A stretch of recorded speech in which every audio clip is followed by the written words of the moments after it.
line. It's the Vikings and Texans. It's preseason 2025, and it's next on Fox 9.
Join this broadcast live during the entire third quarter. And now, he may not have had a Vikings training camp rep since July 24th. He has been locked in practice, engaged from beginning to end, acting as a coach on the field, saying words in the huddle. And that's just the teammate he is, a two-year captain. Jefferson continues to set the standard for those around him.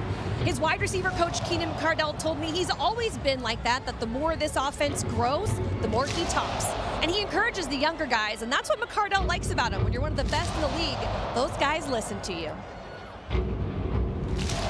All right, Tatum, thank you very much. There's Kevin O'Connell, the reigning National Football League Coach of the Year off the 14-win season last year.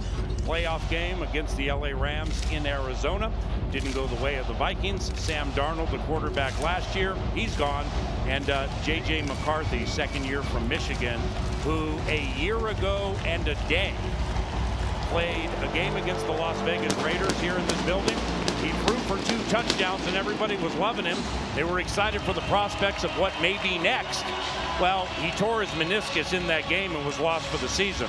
The plan for McCarthy today is to get a series, an outside chance he gets 2. Jordan Mason's going to be his tailback as Kaimi Fairbairn is set to kick it off.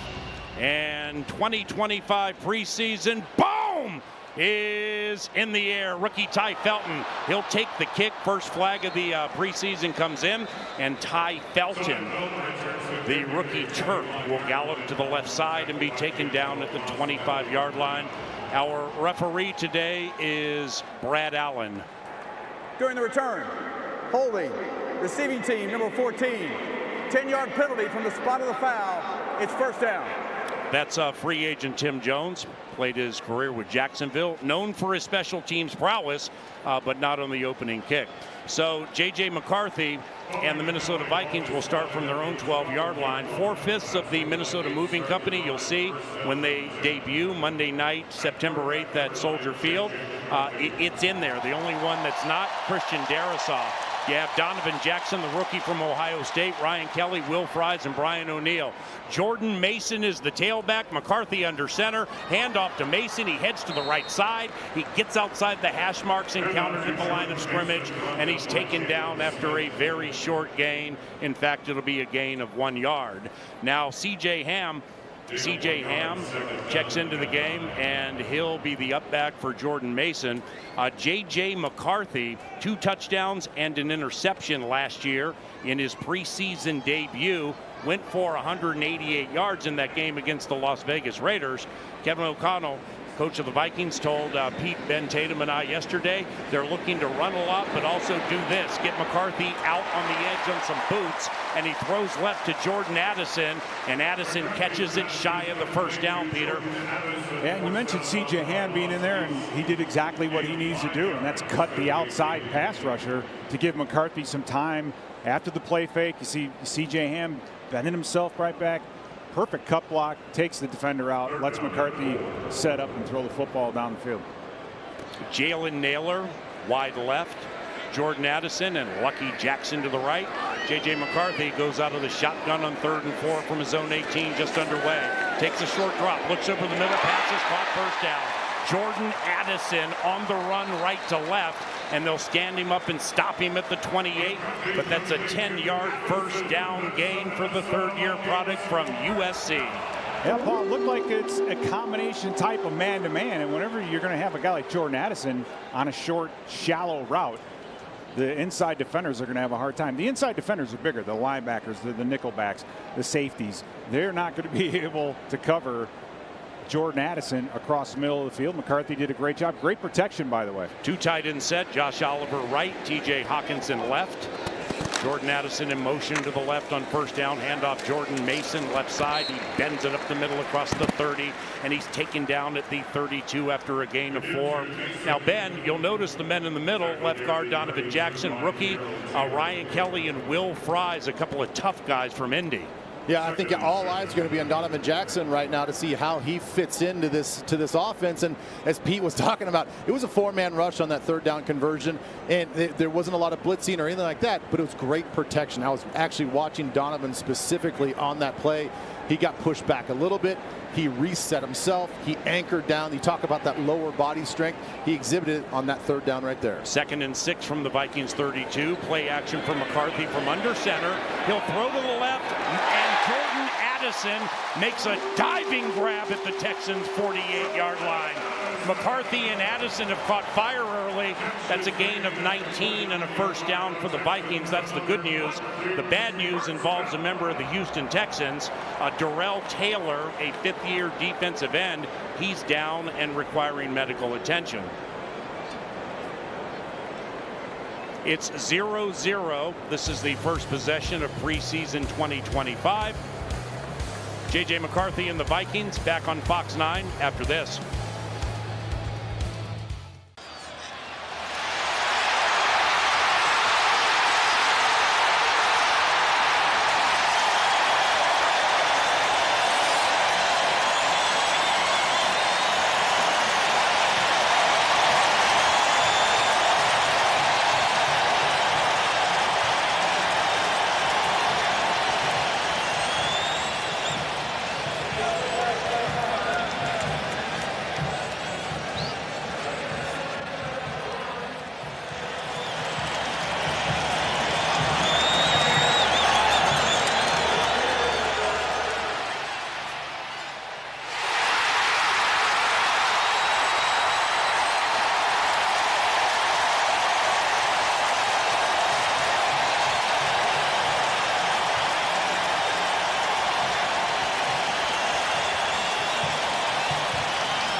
Welcome back to Minnesota Vikings football on the Vikings Entertainment Network.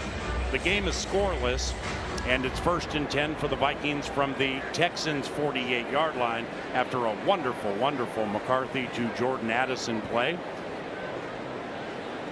And now JJ goes under center. The center is Ryan Kelly. Tightly packed eye behind McCarthy. Handoff, Jordan Mason. Sweet jump cut left across the 45, taken down at the 40, and it's going to be a run of 8. The play before that, Ben Lieber, was terrific. It was outstanding. Pete's going to talk about the protection a little bit, but I want to talk about that little subtle slide. You saw J.J. McCarthy at the top of his drop feel a little bit of that pressure given up by Donovan Jackson, and he didn't have to freak out. He just kind of slid a little bit to his left, opened up his vision to the left a little bit to hit just Jordan Addison for 18. Yeah, I love the protection. They haven't seen a 4-3 safety blitz all preseason, and yet Mason and Hawkinson were on it. 2nd and 2 for the Vikings. McCarthy starts 3 of 3, 33 yards. Offset eye left, play action from under center. McCarthy throws right, caught C.J. Ham, and he's caught and taken down post haste by veteran E.J. Speed. That's a loss of 3, and that's going to make it 3rd and 5. And you know, Pete, I was going to say, the thing that you and I are very excited about with Jordan Mason is just maybe what he can do to sort of transform this running game for the Vikings a little bit more downhill, maybe a little bit more power game. We saw the big run that he had there on 1st down. That was just a lead ISO with C.J. Ham right in front of him. You make one guy miss, and then Mason's going to be moving the chains, and he's big. He's bigger than C.J. Ham. He's so impressive. The Vikings are 1 of 1 on 3rd down. McCarthy throws over the middle, incomplete. He overshot Lucky Jackson as Will Fries, who does have a side of nasty to him, nearly mixed it up with a member of the Houston Texans. But now it's 4th and 5 from the Texans' 43, and predictably, Kevin O'Connell keeps the offense on the field. Yeah, the throw was there. Lucky Jackson coming in the middle and across the middle. They had the right route against the right coverage. Ball delivered just a little bit too high. So that's a question when you say, did the receiver break that off a little bit too short or what? But an absolute opportunity missed right there by J.J. McCarthy. 9th play of a possession that's gone 45 yards. It's 4th and 5 from the Texans' 43. First possession of preseason 25. McCarthy facing a blitz, sprints out to the right. He's going to run for the 1st down. Way to go, J.J. Runs out of bounds at the 35 of the Texans. That's a gallop of 8 yards. That's a Minnesota Vikings 1st down. Yeah, JJ recognized immediately. It was a mug linebacker right at the line of scrimmage. You saw a single high safety, and wouldn't you know it, they did bring the blitz. He saw the free rusher and just broke out to the right side. Once he saw man-to-man coverage, he's like, I've got this 5 yards myself with my legs. Now, Kevin O'Connell is calling the plays, okay? He's the play caller for the Minnesota Vikings, but he's just calling this series. He's calling the J.J. McCarthy series. Then offensive coordinator Wes Phillips takes over from there. McCarthy from under center throws left, and the ball is swatted away at the line of scrimmage. It is Casey Toohill, 6-year from Stanford. That makes it 2nd and 10. And Paul, to go back to that 4th down conversion, Brian O'Neill did a fantastic job of collapsing what should have been the contained rusher. When you blitz guys from the inside, that was like almost a zero blitz. When you're blitzing linebackers and safeties up the middle, the defensive end's responsible for what? For contain, keep the quarterback in the pocket. But O'Neill did a wonderful job sealing him in, and it was almost a no-brainer for McCarthy to just pull that thing down and run. 2nd and 10 for the Vikings from the Texans' 35. T.J. Hawkinson, the tight end to the left of left tackle Justin School. Handoff Jordan Mason, and he slow rolls it up the middle. Then he puts the pedal to the metal and lunges forward to the 31. That's a gain of 5 with 9.5 minutes to go in the 1st quarter. 3rd and 5 for the Vikings from the Texans' 30, and we have no score. Yeah, Pete, you know what I liked about that? I know you noticed the same thing. Jordan Mason gets the football, and he doesn't even get contacted until about 3 yards down the line of scrimmage, because our front 5 just impose their will on that defensive front. That's the sort of effort that we want to see in this downhill game. The Vikings are 1 of 2 on 3rd down. New Viking Rondale Moore, the former Falcon and Cardinal, checks in. He's to the left as McCarthy goes back to pass, looks left, sees nothing, backpedals, throws over the middle, Incomplete. Jordan Mason tried to bring it in, but 4 strong-armed Texans knocked it away, led by E.J. Speed. And now Will Riker, second year from Alabama, on to try a field goal. And one thing about Jordan Mason, you take a look at the difference between he and Aaron Jones. I think Mason is big enough to pass protect on those third downs, but he only had 11 receptions last year as opposed to 51 by Aaron Jones. So the third down protection and the passing game is something that's gonna take a little time, I think. Andrew DePaula snaps. Ryan Wright holds. Reichard's right-footed kick is good. And the Minnesota Vikings have taken a 3-0 preseason lead against the Houston Texans. Now the Vikings defense gets center stage. And you'll see it and hear it on the Vikings Entertainment Network.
Welcome back to Vikings football on the Vikings Entertainment Network. Minnesota leads 3-0. Now when the defense gets on the field, you'll see that guy, Jeff Okudah. He played for the Texans last year, signed as a free agent in March of 2025. Pete, at one point, he was the 3rd overall pick in the 2020 draft. Yeah, you know he has the height, weight, and speed that's requisite, and I think what the Vikings love about him is his physicality, his ability to jam people at the line. I mean, don't forget, he held Justin Jefferson to 3 receptions and 14 yards in this building back in 2022. It's there. We just got to get it out of him, and he's got to stay healthy. Boom! There's Reichard's kick, and we have a return. It's Braxton Berrios, far side across the 20 to the 25-yard line. It's a return of 24 yards. That player spotlight was provided by U.S. Bank. Now, C.J. Stroud, the starting quarterback for the Houston Texans, will not be playing today. They're sitting a majority of their first and a lot of their second teamers. So they're going to start with Davis Mills, 5th year from Stanford. Third round pick in 2021 for the Vikings. Up front, Jalen Redmond, Levi Drake Rodriguez, and Tyrion Ingram Dawkins, a rookie from Georgia. Dallas Turner's one of the edges with Gabriel Murphy. On first down, the Texans opt to run it with Dare Ogunbowale, the former Badger. That's a gain of 4 yards. 2 of the corners you'll see, 21 and 2. They're the leading candidates to be 2 of the 3 corners who play the most during the year. Isaiah Rodgers won a Super Bowl with Philadelphia last year, and 21, Jeff Okudah. When the Vikings go nickel early, they're going to use Mekhi Blackman. Ivan Pace Jr. is what's known as the green dot, and he's calling the defense. 2nd and 6, Davis Mills. Short drop, passes to the right side, and it's caught by tight end Cade Stover, and that's a first down for the Houston Texans. For those watching and or listening on KFAN, green dot players. What does that mean? They're the ones responsible for getting the call from the sideline from whoever's calling the plays, defensive coordinator, and then relaying that message to everybody else. And it's a tough job because as soon as the play is over, you have to be on it to hear the next play and then get that message delivered to everybody else in the huddle. The safeties are Theo Jackson and Jay Ward. And it's another run for the Houston Texans. It's Dare Ogunbowale, 9-yard run. And he's in his 7th year from Wisconsin. Here's Ivan Pace Jr. He's playing the Blake Cashman role today, where Blake Cashman will be calling the defense when they get to Soldier Field for Monday Night Football, September 8th, the season opener. Jay Ward, Theo Jackson, they're the safeties. Theo's played a lot with the first team during training camp. Josh Metellus and Harrison Smith are down today. Second and short for the Texans. Handoff Ogunbowale, and he'll shoot to the right side, and he'll elude a tackle and dive ahead for a first down. That's going to be a gain of 3. And Tyrion Ingram-Dawkins, the rookie from Georgia, missed a tackle. You know, P.I. is going to just jump in on that green dot talk. I mean, it says a lot about Ivan Pace that they trust him now that he knows this defense a little bit more. And haven't worn that green dot before, I would like to say, like, I think it elevates your game. It's a lot more on your plate, like Pete was saying, but it's amazing what, 2 or 3 seconds of getting that call before you spit it out to the defense, what you can do mentally to get prepared for that next play and make you play faster. Offset I left behind Davis Mills. And on first down, Ogunbowale heads to the left side. He's able to shake a Dallas Turner tackle.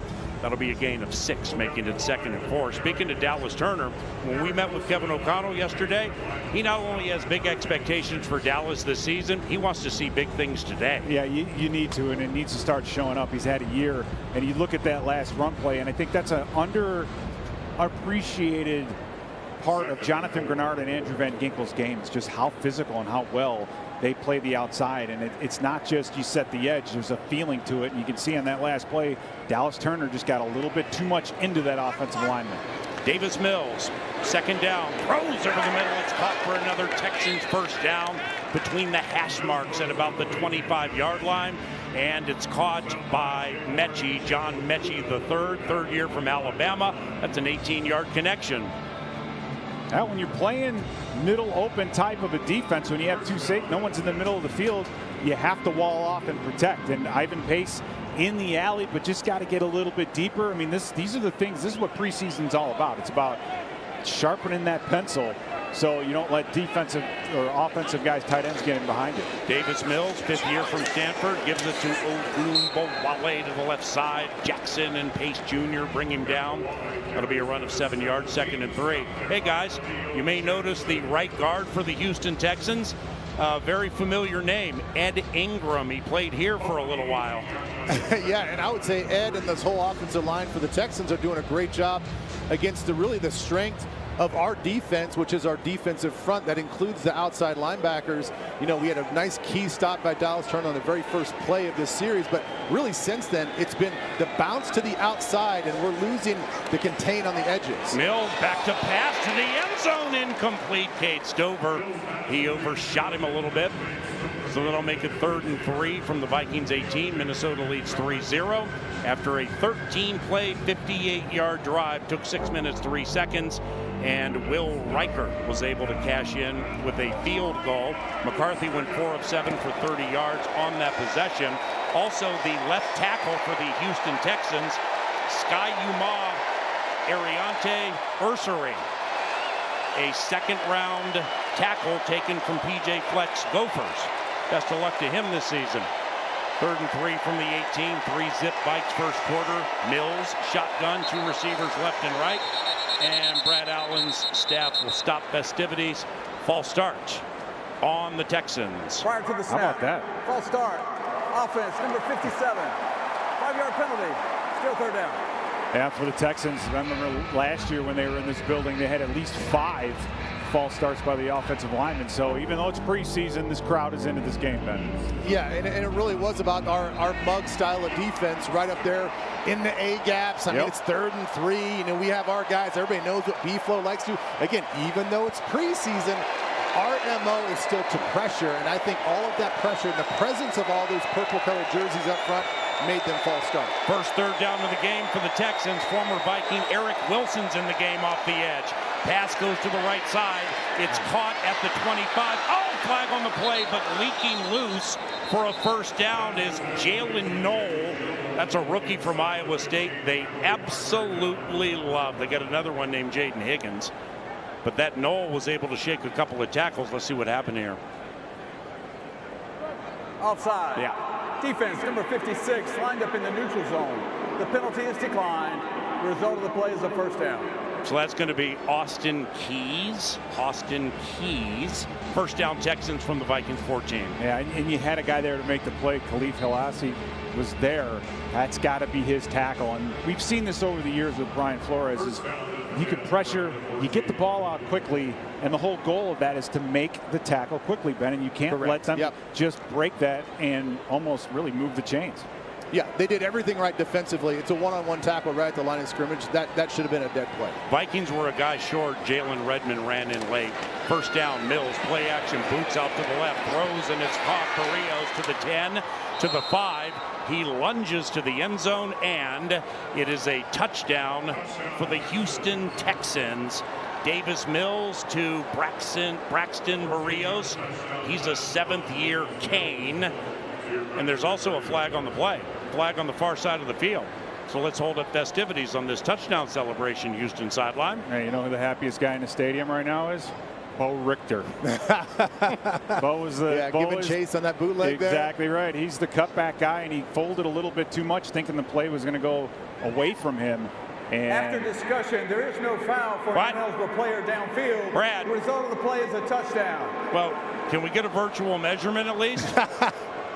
Let's take a look at it and analyze, analysts. Yeah, as the play goes away, you can see Bo Richter. You got to keep your shoulders square. When the play's away from you, they call it playing the piano. Just stay square, so that way if anything comes back, you can redirect. So again, it's not a height, weight, or speed issue, Ben. It's just awareness from a young outside linebacker. Yeah, it's about opening your eyes, and I get it. It's the first game. You got a little bit of tunnel vision, but you got to open your eyes, especially on those boots, and pick up that first color jersey going across your face. Big snap for the long snapper.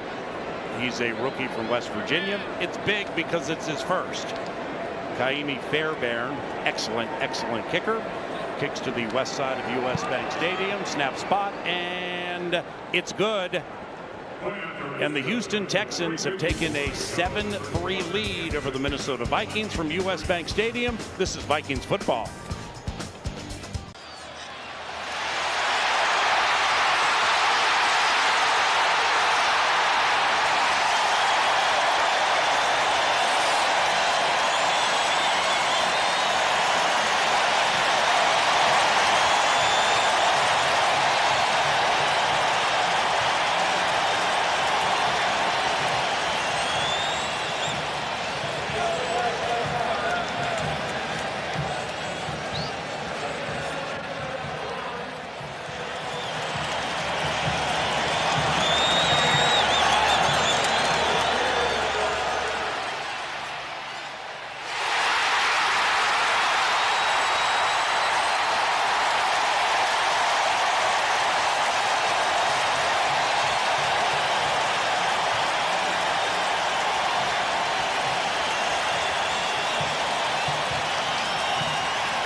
Vikings Entertainment Network.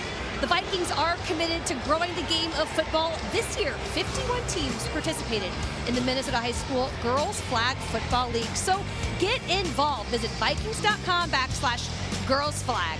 PA, the Vikings have invested more than $1 million in this initiative. I'm a little jealous I can't participate. Well, we all watched some of it before doing Fox 9 night practice on Monday. And it's the first time I've really watched it closely. I mean, it's got some physicality to it there, this girls flag football. Holy cow. Yeah, they do. And the best thing about coaching girls, they listen. They actually listen. They do what you ask them to do, unlike the boys. All right, this is a dribbler, a line drive kick. It did not bounce in the landing zone. And Kaimi Fairbairn knows that. Violation by the kicking team. Thank you, Brad. By rule, the ball is placed at the 40-yard line. It's first down. All right, so it goes to the 40. Touchbacks, by the way, and I don't believe you'll see any during this game because Matt Daniels, the special teams coordinator, said not only will the Vikings, but he thinks a majority of teams around the league are going to give returners an opportunity with the dynamic kickoff just in its second year. But by the way, if there are touchbacks, they now go to the 35. So Fairbairn was trying to get tricky there with that line drive and didn't hit inside the landing zone inside the 20. So Sam Howell and the Minnesota Vikings will begin from their own 40-yard line. We'll set you up on Sam here momentarily. Ty Chandler's the tailback. Ty Felton in motion to the right. Ty Chandler to the left side. Oh, he's hit hard at the 42-yard line. It's a preseason game, but this EJ Speed came to play. Holy cow. Sam Howell, by the way, fourth year North Carolina. He was a fifth-round pick by Washington in 2022. The Vikings traded with Seattle to get Sam Howell this offseason. He's made 18 regular season starts, and in 2017, make that 2023 with Washington, he started 17 games, threw for 3,900 yards, 21 touchdowns, and 21 picks. 2nd and 8 from the Vikings 42. Sam Howell puts the tight end in motion to the left. Back to pass, throws a fastball left side. Rookie Ty Felton catches it at the 50. Very close to a first down. J.J. McCarthy, he played 12 plays to start festivities for the Vikings. Ben Pete, he went 4 of 7 for 30 yards. Yeah, I think it's exactly what you wanted. And as far as, just being consistent, you have to talk to the coach about it. But keeping plays alive, like you said, Ben, drifting in the pocket, using his legs at the right opportune time. You have to like what you saw out of him. You'd love to see that third down dig route be completed to Lucky Jackson, but maybe next week.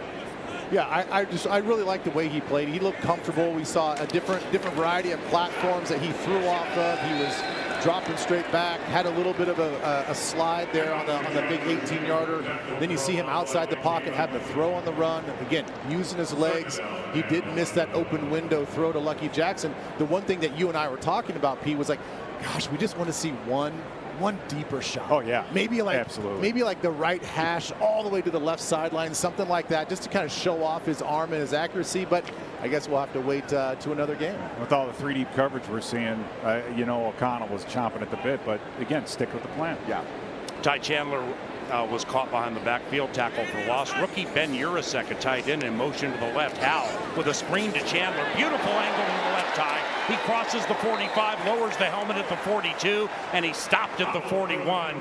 Nice screen awareness by Ty Chandler. It's a gain of 10, 3rd and short. And they're hurrying up to the line of scrimmage. And this is where Howell, being an experienced quarterback, is to get these guys lined up. And Sam Howell will go to sneaking. And he's going to lunge ahead for a Minnesota Vikings first down. It wasn't a tush push in Cincinnati with Brandon Powell pushing him. It was a straight sneak, but it was effective. It was, well, we talk about how important preseason games are to players, and Ty Chandler is absolutely one of them. He's shown glimpses of it. But how about Brandel? Blake Brandel playing right tackle. Right. He tried. He played well in the beginning of the year last year at left guard. Now he's getting the opportunity to be the backup at the right tackle position, which may end up creating a great future for him. Play action for Howell from under center. Eludes pressure. Throws a fastball right. Caught Ty Chandler right in front of his coach at the 36-yard line. It's a gain of 4. Ben Lieber. Well, and again, Pete, our conversation with head coach Kevin O'Connell, we were talking about Blake Brandel. And he's like, listen, guys, I know everybody's talking about how good of a camp Donovan Jackson's having at left guard, but he's like, that's really elevated the play of Blake Brandel as well. He's having an exceptional camp at left guard when he gets his spot. So it really does say a lot about him that exclusively he's been working in that guard spot all camp. And then for the game, they're like, hey, you're pretty athletic, you're pretty versatile, we'll put you out at right tackle. Michael Juergens is the center. Oh, botch snap, but Sam Howell's able to get it. And he saved a fumble, but nevertheless, they lost a couple of yards, and that's the end of the first quarter. The Texans had a touchdown pass, and Will Reichert kicked a field goal at the end of J.J. McCarthy's only possession this game.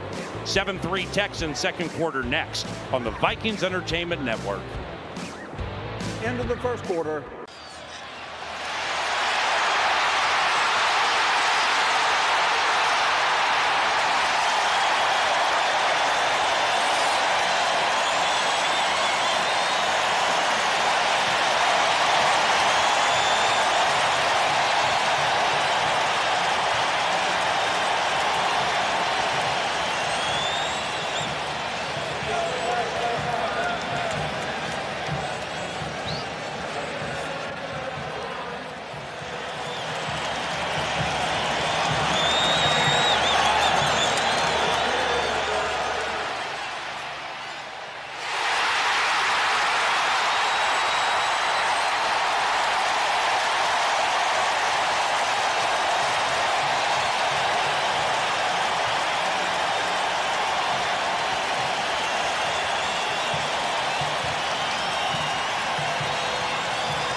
It's Vikings football, courtesy of the Vikings Entertainment Network, into the second quarter, 7-3 Houston.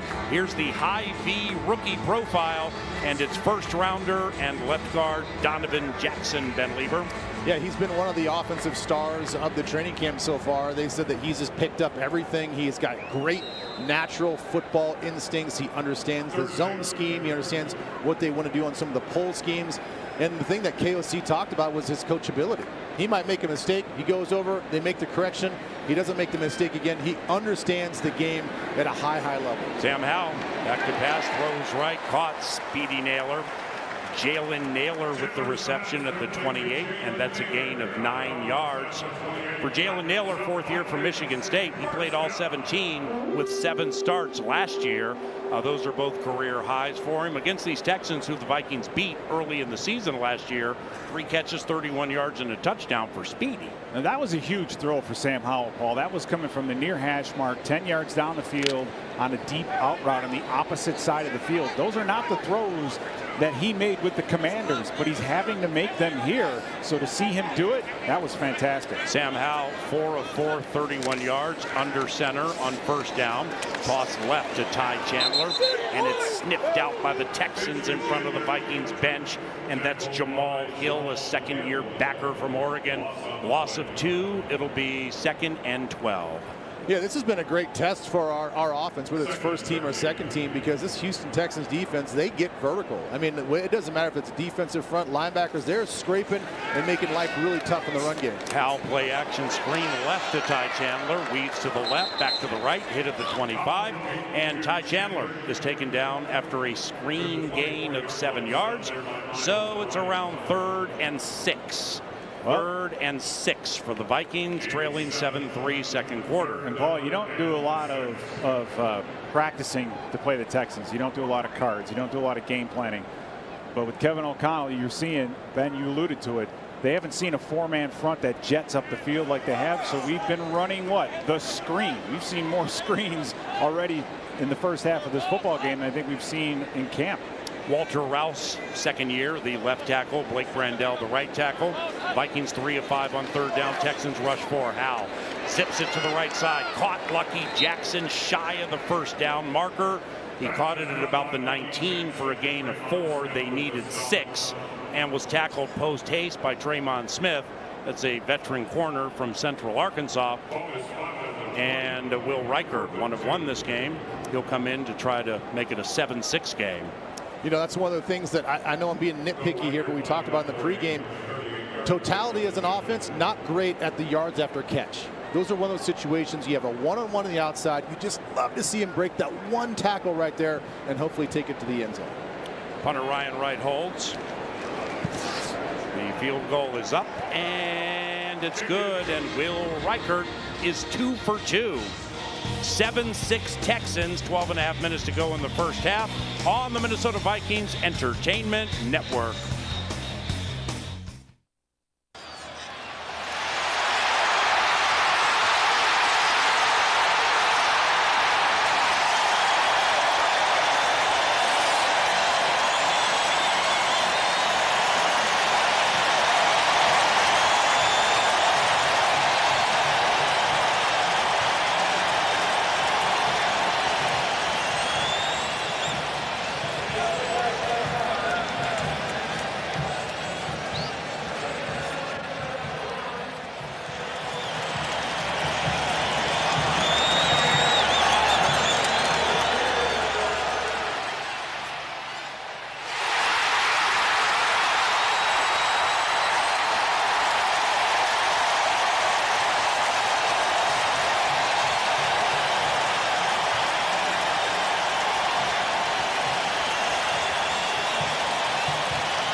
Welcome back to Minnesota Vikings football on the Vikings Entertainment Network.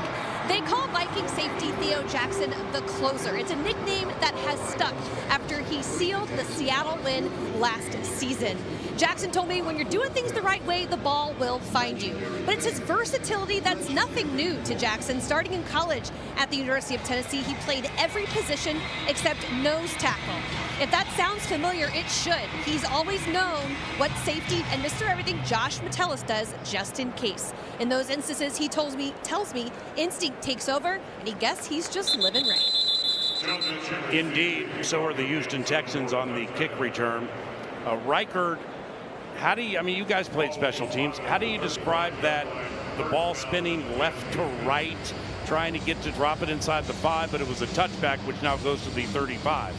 Yeah, you see as he comes off the field, his disappointment in himself. I mean, you're trying new things. You know, just like you talked about, PA, with the new rule change on this dynamic kickoff. Now these touchbacks go all the way to the 35. So they're trying to pin the ball more now towards the goal line in a variety of ways. It looked like he was trying something new, and it just didn't work. Bo Richter and Gabe Murphy are the edges, and Jeff Okuda and Mekhi Blackman the corners.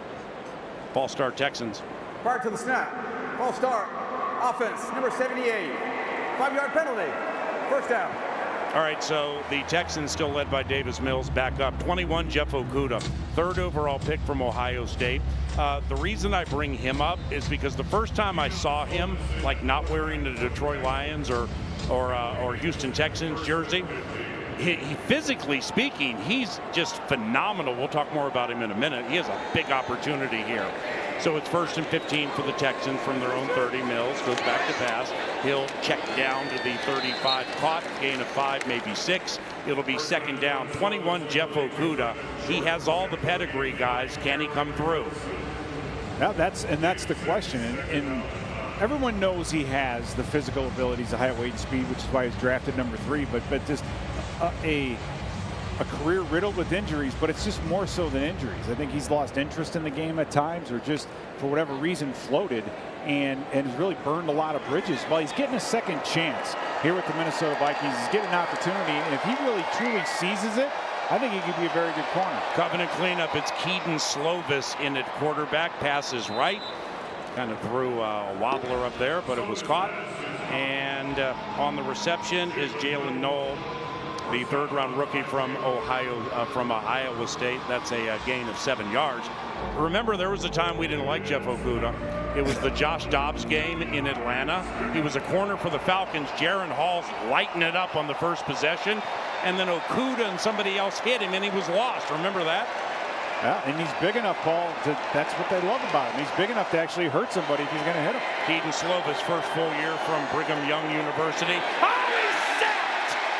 He got popped from behind. Good for Keaton. He held onto the ball, but that was Gabriel Murphy with the first sack of the preseason. That's his Gabe Murphy one-on-one on the outside, and that's what you wanted to see out of this second-year player from UCLA. Unrestricted, undrafted rookie free agent, comes in and makes a big play. Yeah, he did a great job. You know, we've been waiting for this guy to take off. You mentioned he got hurt last year. He's had quite the journey from North Texas all the way to UCLA. And it was just a nice inside, very violent inside hand chop. Turns the corner with his hips and gets to the quarterback. 2-time Super Bowl winner Tommy Townsend with the punt. New Viking Rondale Moore, 22 punt returns to his career, 8.5 on the average. Flag on the play as he scoots to the right side trying to get the corner, but he can't get the edge. 53-yard punt and a 2-yard return. And somebody who missed all of 2024 for the Falcons due to injury, Rondale Moore, well, he's down. He's down on the Texan sideline. I'm not exactly. During the return, nope. Personal foul, illegal blindside block. Return team number 14. Nope. Half the distance to the goal. It's 1st down. Timeout. Well, this Tim Jones, 2 special teams penalties. Rondale Moore is hurt, and it's 7-6 Texans with 10.5 minutes to go in the first half. We'll wish Rondale Moore well and come back shortly to US Bank Stadium. It's Vikings football.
Vikings football back on the Vikings Entertainment Network as we await decisions on Rondale Moore, still down on the sideline. So let's pause. Texans by 1, second quarter. This is Vikings football.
Hey, it's Vikings football on the Vikings Entertainment Network. There you see a towel over the head of Rondale Moore, who left the field, is heading back to the Vikings locker room. That's bad news for Rondale Moore, guys. Yeah, it's awful. I think everybody was cheering for him. I know I was cheering for him. You know, when we picked him up, he's coming off a right knee injury from last year, you know, hoping that he was going to be 100% and hoping that he could return to the guy that he was at Purdue, where he was almost unstoppable in the open field when he got the ball in his hands. It didn't work out for him his other stops in Arizona. It looks, I don't want to speculate on what it is, but obviously it's very serious.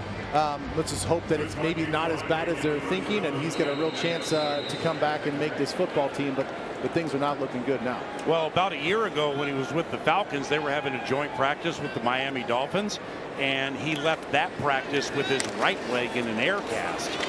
Man, that's too bad for Rondale Moore. All right, back to action, 7-6 Texans. And the quarterback still is Sam Howell. That'll be a run up the middle for 4 yards. It'll make it about 2nd and 6. Davis Mills with a touchdown pass to Braxton Berrios. Will Reichert 2 for 2 on field goals. J.J. McCarthy played 12 plays. He ran once for 8 yards. He was 4 of 7 for 30 yards. No touchdowns, no picks overall. Rookie Ty Felton in motion to the right. Play action by Howell. Boots out to the left, and he'll throw it into the ground in the general direction of rookie Urasek. It'll be 3rd and 6 from the 10 for the Vikings. As, by the way, you're watching the simulcast, of course, on Fox 9 and listening to it on KFAN and the Minnesota Vikings audio network all throughout the upper Midwest. I'll say this about Sam Howell. Is just in 2023 he threw for almost 4,000 yards, threw 612 pass attempts, led the NFL. So he's experienced. He knows what he's doing. So when he's getting rid of the football quickly, something broke down somewhere in this offense. The Vikings are 3 of 6 on 3rd down. Howell with a quick out left. Ty Felton goes to shaking left and right and left and right.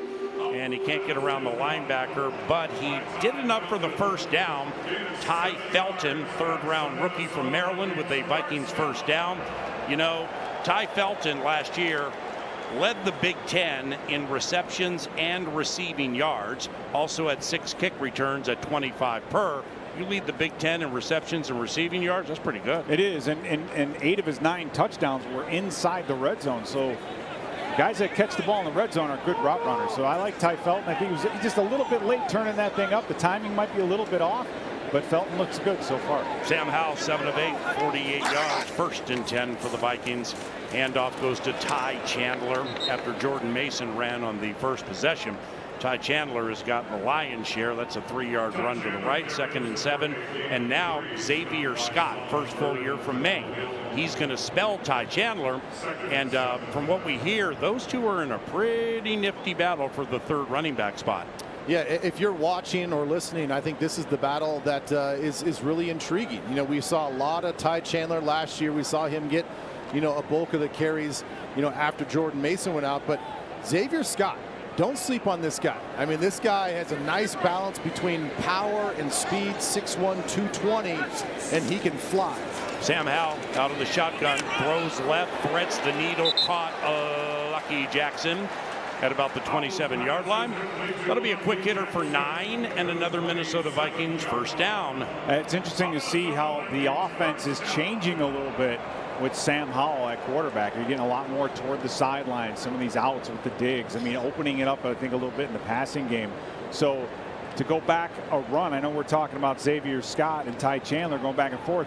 Ben, it was a power play. We had double teams up front, a long puller, a counter step. We're not used to seeing that kind of running game. Scott was on the Vikings practice squad last year. Howell play action, rolls out to the right, throws it out of bounds. Middle of the second quarter, 7-6 Houston. For more on Xavier Scott on the sideline, here's Tatum. Yeah, guys, listen to this. Xavier Scott is not the only professional athlete in his family. His wife, McKenna, is a professional sprint car driver. Our Vikings.com writer, Lindsey Young, recently caught up with the couple. And before meeting McKenna, Scott said the extent of his racing knowledge was the Indy 500 and Talladega Nights. But McKenna is thriving in a male-dominated industry as a driver, mechanic, and a full-time team owner of Team Haas Racing. How about that for a competitive couple? Excellent. Gee, I wonder if Xavier Scott was one of the first to see F1 when it came out. Howell throwing right. Caught Lucky. Oh, Lucky Jackson left his feet and brought it in for a Vikings first down. He went up high over D'Angelo Ross for a 17-yard grab, and the Vikings are at their own 44. You know, it's really impressive about that throw, not just the distance from the left hash all the way outside to the right numbers, that he got his right foot sort of kicked out, so he did not have a clean platform to throw. Howell's in a hurry. He'll throw right. Caught Ja'Shawn Jones in his 2nd year. Another Vikings first down. They're in Texans territory. Chains move. Ball to the 35-yard line. That's a 21-yard hit. And Ja'Shawn Jones, first full year from Maryland. College free agent last year, had a pretty good preseason. And I think with Howell and his experience, you're getting some of this tempo offense and getting down the field. And Howell wanted to pull the trigger on that last play and hit the go route, but saw what was kind of developing in front of him. Ja'Shawn Jones one-on-one, going to be open, waited, and then delivered a perfect strike. First down for the Vikings, 7-6 Texans, 6.5 minutes to go in the first half. Jones in motion to the left. Here's Xavier Scott with some bulldog running to the right side across the 30, just inside the numbers, taken down at the 28. That'll be a run of 7. That guy, Justin Jefferson, you see on Fox 9, he's going to join the broadcast for the entire 3rd quarter. When we did it last year, it was phenomenal. That's what we expect today, boys. Yeah, he was great, and it seemed like, you know, once he jumped on the mic, we just had big play after big play, big after big play. He's like, man, I like this. Our offense is moving the football. We're scoring points, and he's a great open. Hopefully, the same thing happens again in the 3rd quarter for us. Thayer Thomas in motion to the right. Scott with the handoff, and he slow rolls it up the middle and weaves his way across the 25 for a Vikings first down to the 23. Xavier Scott with a 6-yard run. And Ben, you know this as well as anyone. You get like guys like Xavier Scott in this game, Ty Chandler, a little bit more experience, but they haven't been really hit yet and brought to the ground. They've been practicing guys trying to strip the football, but ball security is so important. But I like how if Xavier Scott makes this team, I think it's a definite shift in a paradigm that we're going to be a north and south kind of running team. Sam Howell's under center, offset eye right, play action, sidearms it to Scott, right flat, caught, pedal to the metal outside the numbers to the 20, dragging Texans at the 15, first down, Xavier Scott. We're starting to get to know him so well, I think we should call him Zay. It's an 11-yard catch and run and a first down. Well, and that's exactly what he did at the University of Maine. But get this, he actually caught more passes at Maine than he actually ran the football. And so to Pete's point, I think you see the vision, you see his ability to run with the football. Now it's a matter of, like, if you're going to run between the tackles and be a real running back at this level, can you hold on to the football? Can you take a pounding? Can you break the tackles of defensive linemen and linebackers versus corners and safety? Tight end left, Giovanni Ricci. Xavier Scott, jump cut right. It was nice across the 10, and he gets inside the 5. Xavier Scott down to the 3-yard line. Sweet little run there for 8.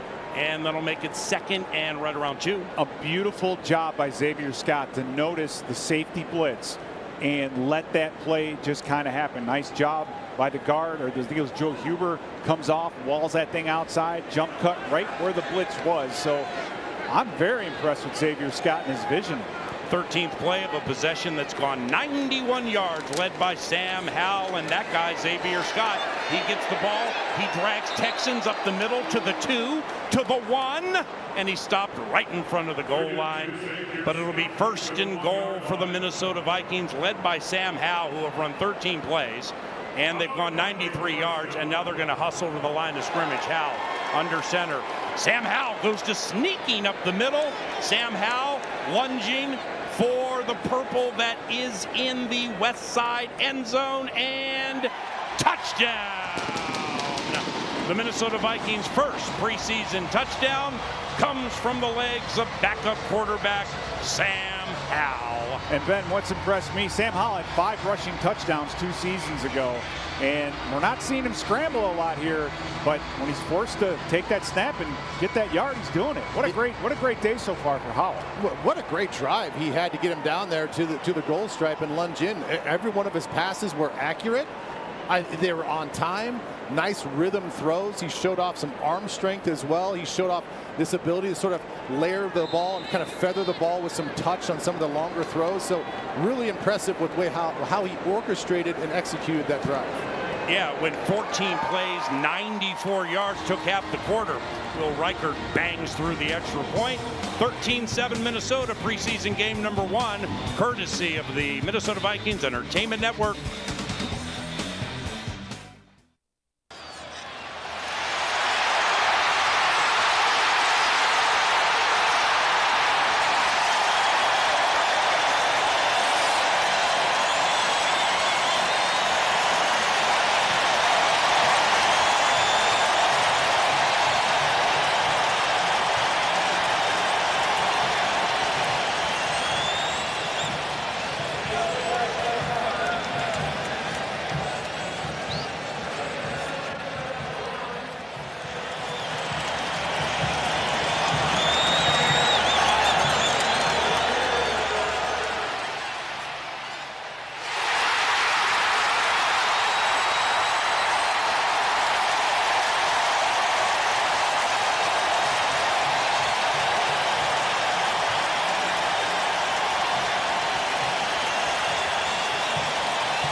It's Vikings football courtesy of the BEN and Minnesota.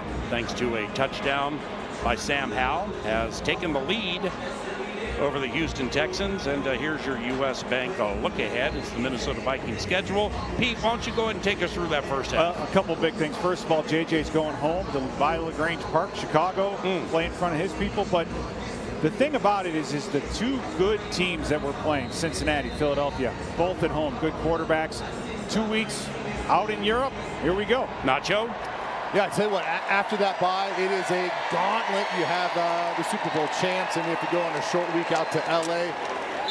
And then we have Baltimore after that. I mean, that to me, that Philly, Chargers, Detroit, Baltimore, those 4 games right there, that might just decide how the rest of the season goes and what we look like in the postseason. Meanwhile, that opener at Soldier Field, I mean, Ben Johnson, super well respected, offensive mind, stumble bomb, throw touchdowns to quarterbacks, put right tackles in motion on jet sweeps. He now leads the Bears. He goes against Flores. O'Connell against new defensive coordinator Dennis Allen. I mean, this thing's good enough to eat. Yeah, Monday Night Football, September 8th. Keaton Slovis, the quarterback for the Houston Texans. Woody Marks, a 4th-round rookie from USC, who reportedly has had a dynamic training camp for DeMeco Ryans' Texans. Woody Marks will run for 4 yards, and that makes it 2nd and 6. Nice job by Brian Asamoah to get himself over. And you know, Brian Asamoah, this is a big year for him. 4th year, coming out of Oklahoma. He was a high draft pick. He's got to start pushing and saying, you know what? I'm worthy of some playing time, because right now he's been relegated pretty much to special teams. Davis Mills started for the Texans. Keaton Slovis is the quarterback now. Throws right, caught at the 30, shy of the first down. And it'll be 3rd down for the Houston Texans. Keaton Slovis was with Indianapolis this time last year, and he played all 3 preseason games for the Colts, 16 of 22, 149, no touchdowns, no picks. And he was released and picked up by the Houston Texans. Spent last season on their practice squad. After Slovis in the second half, they'll use Graham Mertz, 6th-round rookie from Florida. And we hit the 2-minute warning with the Minnesota Vikings leading 13-7. We'll see what the Texans do when we return to the Vikings Entertainment Network.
Gentlemen, our departure has been delayed.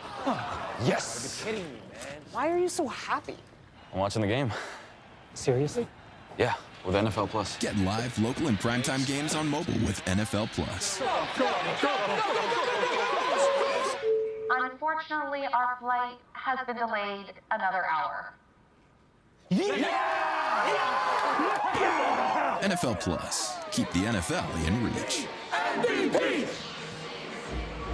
Hey, Vikings preseason football back on the Vikings Entertainment Network. That guy, Kevin O'Connell, he will be joining the broadcast next week when the Vikings host the New England Patriots. It's a noon boom on Fox 9 and KFAN and the Minnesota Vikings vast and ever expanding audio network.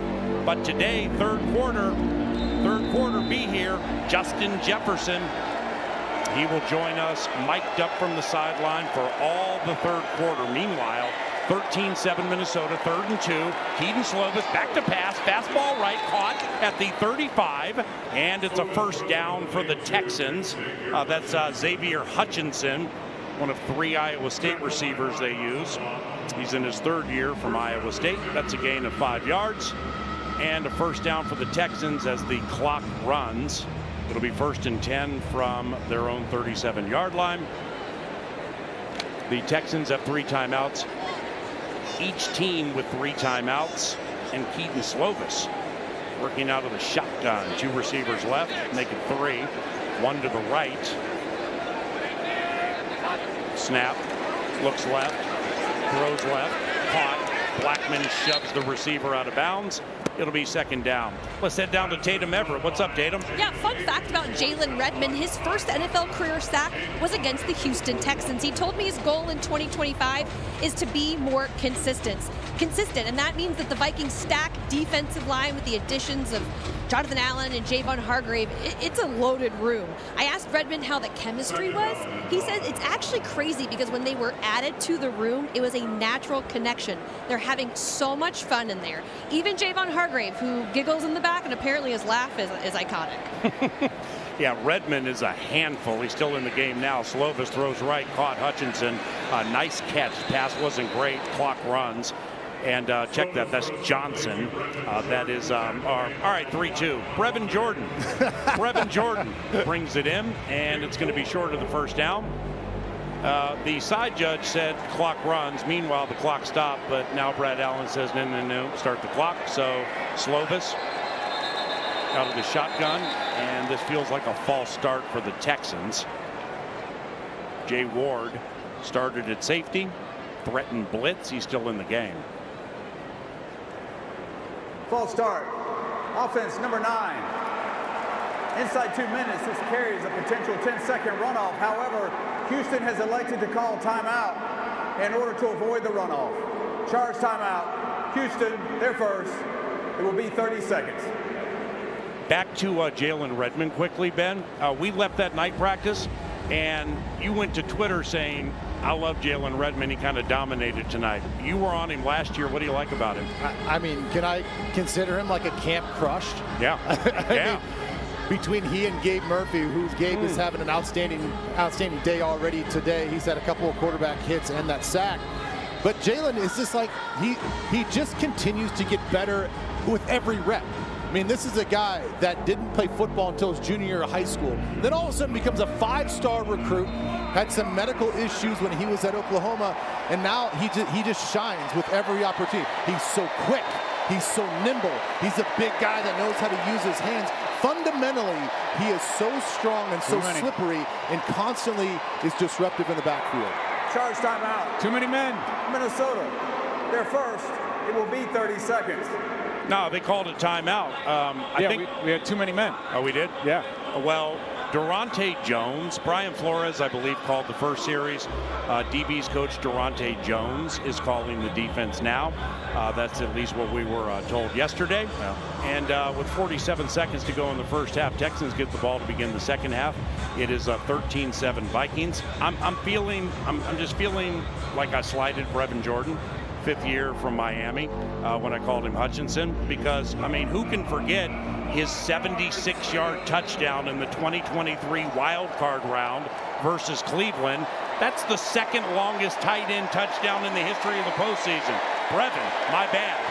3rd down for the Texans, down by 6. Each team with 2 timeouts. Keaton Slovis, 3 receivers left, 1 right. Snap. Fires. Caught. First down over the logo. And that is Xavier Hutchinson, 3rd year from Iowa State, gain of 9. Yeah, that's Samaya Vaughn.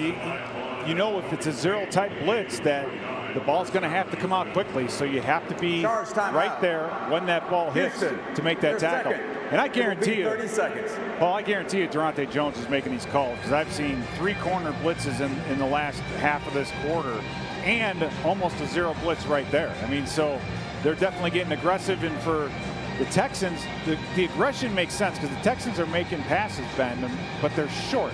And they don't have the time nor the timeouts to get this thing all the way in the end zone. Well, the thing is, like, you know this when it comes to evaluations for guys like Samaya Vaughn, is that it is situational awareness. It's not just, do you understand the play call? Do you understand what, you know, a third drop is, or, you know, inside leverage on man coverage? It's like, no, we have an all-out blitz. Is basically manned up right now from off coverage. This ball's coming out fast. Stop backpedaling and just break on the ball immediately. Slovis, 7 of 7, 40 yards, deep drop, floats out to the left, farther to the left, and he throws it out of bounds. Play took about 5 seconds, so it'll be 2nd down, 2nd and 10 from the Vikings 49. The only touchdowns in the game, Davis Mills to Braxton Berrios. For the Texans, Sam Howell sneaked in for the Vikings' only touchdown, capping a 14-play, 94-yard possession. Let me jump on the Jalen Redmond bandwagon and tell you his first start versus Atlanta. He was the first D lineman since Pat Williams in 2009 with 2 TFLs and 2 pass deflections in that game. His first start, and only the 4th Viking defensive lineman to ever do it. 2nd down. More on that momentarily. Clovis. Asamoah blitz. It's picked up. Throw left, incomplete. Incomplete with 32 seconds to go in the first half. You know, it can be argued, because we all are hearing it from the same people, and they're super well-respected football minds. The defensive line depth of the Minnesota Vikings with Jalen Redmond, Levi Drake Rodriguez, Taki Taimani, and so on, it might be the overall strength of the team, right, Nacho? Yeah, I mean, that is something that we asked Kwesi yesterday when we were all having our production meeting. You brought up that exact question. He paused. He gave a very thoughtful, like, consideration of all the other positions. Like, yeah, I think you're right. Slovis, trouble, hit, down, throws it away. Might be a sack for Eric Wilson. Eric Wilson. That'd be super cool if they give Wilson a sack on that play. 9th year from Cincinnati. 9 years ago, he was here, undrafted from Cincinnati. Now we got a flag now with 25 seconds to go in the first half. His knee was definitely down before that ball got out of his hand. So, not sure what the penalty is going to be. And who was first on the scene, you guys? This is my guy, 61. I know. Oh, he was so close. He was actually just coming off a little bit of a twist up front. And he got to Slovis first. Yeah, we're seeing the replay right now. Slovis's knee is on the ground, ball still in his hands. That's going to be a sack. And the thing is, like, who do you credit the sack to? There was 2 Vikings defenders right on him. E-Dub, veteran in the mix. And one thing for sure is again, when you blitz, you got to have contain. And I don't know if it looked like Brian Asamoah was the linebacker that was tasked with keeping the quarterback in the pocket, or else that thing would have happened a lot earlier. After reviewing the play, the quarterback's knee was down prior to the pass. Therefore, there is no intentional grounding. Reset the game clock to 27, and Minnesota is taking a charged timeout. Their second. Gabe Murphy. Gabe? Yeah, Gabe, not E-Dub. So, wow, holy cow. They didn't address the flag on the field, though, so I'm not sure what so 14-yard loss, guys. Yeah, you had the little twist up front. A nice job by Bo Richter getting the penetration. He and Jalen Redmond running a great stunt. So nice. The Vikings will get the ball back with not a lot of time left, but you never know. You might get in field goal range. Asamoah was held, too. Gabriel Murphy in his 2nd year from UCLA. The primary edge guys are Andrew Van Ginkel and Jonathan Greenard. After that, Dallas Turner, Gabriel Murphy. Those would be the 2 immediate backups. Bo Richter also in that mix. So the more you can get out of Gabriel Murphy, A, the more it's going to push Dallas Turner to make sure Gabe doesn't jump him for edge guy 3, but it's going to push everybody, including Bo Richter. Tommy Townsend with an incredibly high punt. Ty Felton runs up on it, brings it in at the 30, make that the 27-yard line, 36-yard punt. Now, just to update you on something that happened earlier, wide receiver Rondale Moore played one play and he got hurt. It looked to be his left leg. He was taken back to the locker room. I bring it up because Rondale Moore is listed on the depth chart as punt returner number 1, but he obviously is lost for the game. And it's been a while since the Vikings had a guy that could really affect the game at that position, and we were hoping that Rondale Moore, at least, he's a veteran. You have to trust the punt returner, so it's might be a sneaky big loss if he's out for a while. We are heading to halftime, and the Minnesota Vikings have a 13-7 lead over the Houston Texans. Sam Howell was the quarterback after J.J. McCarthy played a series. If Howell's done, 11 of 13, 105, but a rushing touchdown. Now, coming up at halftime, Jared Allen is celebrated. He went into the Hall of Fame last weekend. We think you're going to like it on the Vikings Entertainment Network.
Minnesota Vikings preseason football is presented by U.S. Bank, by Twin Cities Orthopedics, and by Miller Lite.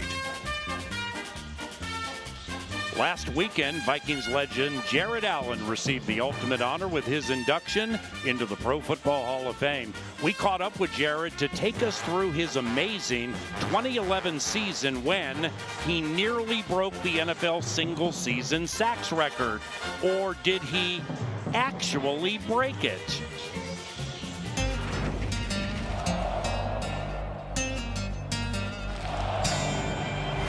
Please welcome to the field, Jared Allen. 2011 was a crazy year, right? Hey, let's turn it up a notch. Let's go. The biggest thing between 11 and the rest of my career was I didn't miss. Like, I just wasn't missing. Rivers back to pass on third down. He's sacked by Jared Allen. Freeman will go down, and it's going to be Jared Allen. Once they come, they start coming in bunches. Stafford is hit and sacked by Jared Allen. Getting hit, losing the ball. Nice job by Jared Allen. I only had the sack lead by like half a sack going into the last game. I was talking to Jay Glazer, and he's like, hey, we got Strahan's, scared over here that you're going to break his sack record. I'm like, that's a weird thing to say because I need 4 in a game. That's absurd. The only thing standing between Jared Allen and the NFL sack record was me. And my pride, I guess, because I did not want to be the guy that was always on the reel. I told my buddy, I was like, I'm either going to get shut out and have like the worst game of my life, or I might break this thing. Like, I don't know. It could be playing the Bears. Like, it could get weird out here. So they brought the house all day. Greenway, one of the linebackers, he's in the A-gap, and he's like right across, and I'm under center. And he's like, I'm just telling you, we're bringing it until he gets this record. We're not stopping. McCown, he steps up. Jared Allen got it, and there it is. 22 sacks, a new Minnesota Vikings record. The reality is I hold the 23 sack record. It's 23. Not TJ Watt at 22 and a half at 17 games, and not Michael Strahan. It's facts are facts. It's on film. I sacked Aaron Rodgers. They took it from me on Wednesday and called it a team sack. But if you go back to that Monday Night Football game, Aaron Rodgers got the ball, went to step up in the pocket, drops the ball, picks it back up. He can still throw the ball. I chase him down, tackle him, sack. Give it to me. That's 2 sacks for the game. Wednesday, they take it back, called it a muff, and gave it a team sack. Well, I'm part of the team. I'm the one that physically tackled them, so I should at least get half of that, right? But yeah, if you go back and look, I physically sacked Aaron Rodgers for my 23rd, would have been my 23rd sack. I had 23 quarterback on the ground that year, and they took it from me. Hey, Jared, it's Aaron Rodgers.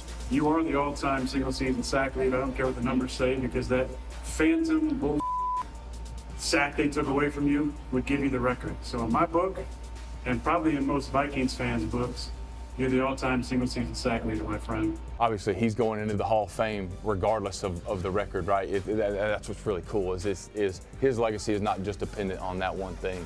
It was bittersweet, but I think that's what kind of gives me, like, motivated me in my career.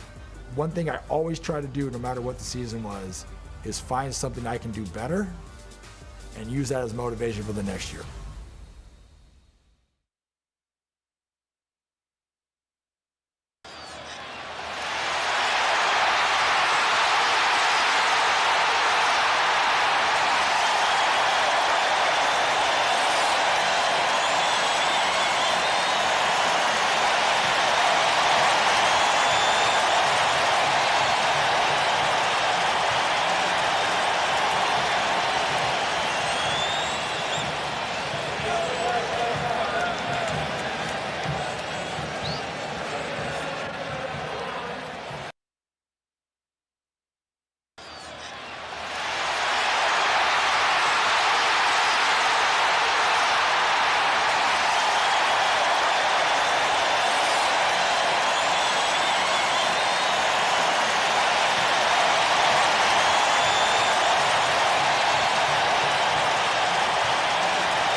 Teams participated in the Minnesota High School Girls Flag Football League.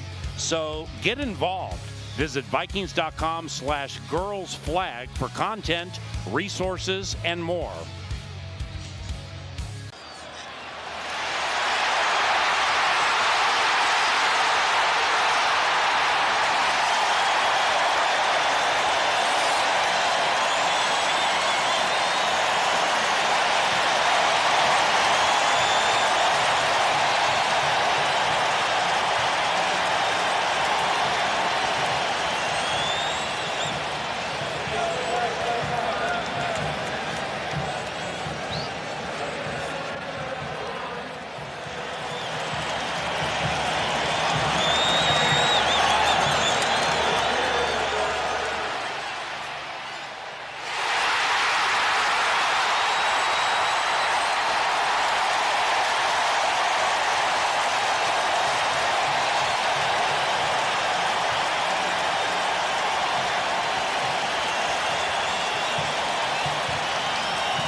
This broadcast is copyrighted by NFL Productions for the private use of our audience. Any other use of this broadcast or any pictures, descriptions, or accounts of the game without the consent of NFL Productions is prohibited. Minnesota Vikings preseason football is presented by U.S. Bank, by Twin Cities Orthopedics, and by Miller Lite.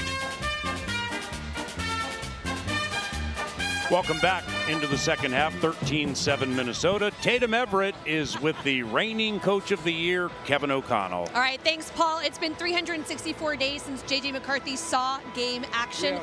What did you like from your starting quarterback on his one drive in the game? Yeah, I thought there were some nice third down conversions, hidden explosive to Jay in the play pass game. You know, he ran the show, hearing, guys like B.O. and Ryan Kelly and some of these guys, TJ Hawkinson, coming back saying, hey, the huddle was sharp, totally all 11 guys on the same page, and that's the kind of things you're looking for early on. And then I love the fact that he stole a first down with his legs on a fourth down, critical. So a lot of really positive things. Not a whole lot of game planning going on, so it's really just about footwork, fundamentals, technique, and I like the fact we've been able to kind of have 3 drives as an offense for double-digit plays and points every time, including that last touchdown drive. That's right, 2 field goals and a touchdown. What do you hope to see from your offensive depth pieces in the second half? Yeah, I'd like to see the line of scrimmage kind of maintain. I think we're doing a good job, getting those initial combinations up front and getting the run game going. I like as these drives go on, we can lean on the opponent a little bit, and then I think we can continue to mix some play passes and see if we can give these people something to cheer about. But what I like is the limited penalties, the execution, and if we can do it for 30 more minutes, I'd love to come out of here 1-0. All right, thanks, Coach. Best luck in the second half. Thank you, Tatum. J.J. McCarthy, 4 of 7, 30 yards. Let's take a peek at the way some things developed. What do you guys think, Ben, Pete? Well, I love, early on we saw him get outside the pocket, make a throw where he's off platform. He's going to have a lot of those in this offense where it's going to be a lot of play pass, a lot of outside the pocket throws, and the accuracy was downfield was on point as well. Absolutely, and then right here making a play with his legs. That's when you want him to do that. It's a fourth down. You got to move the chains, and there's a breakdown in the blitz, so he took advantage of it. I thought he saw the field very well. There was one play down the middle, deep down the middle on an in route to Lucky Jackson that he didn't quite come up with, so not 100% perfect, but I think a good first outing for JJ.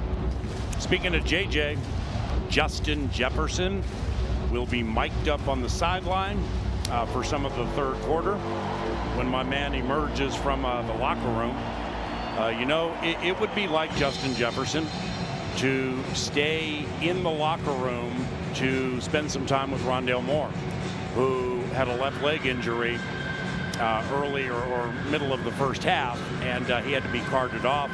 That would be like Justin to be consoling him and chatting with him because it was a bad deal. Yeah, it's one thing to be injured, but it's another thing to fight back from an injury and then have something happen like that right away. That's tough.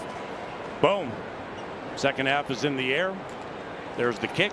Rookie Woody Marks will return it across the 25 and get to about the 27-yard line.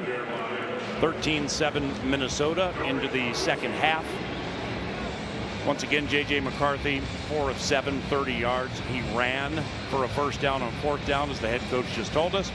That was an 8-yard scamper. Sam Howell, 11 of 13, 105 yards. And he went to sneaking for a touchdown. Overall, Sam ran 4 times, just a couple of yards, but he had to run 4 times. And here come the Houston Texans. Keaton Slovis still at quarterback. 1st and 10. Woody Marks, the USC rookie.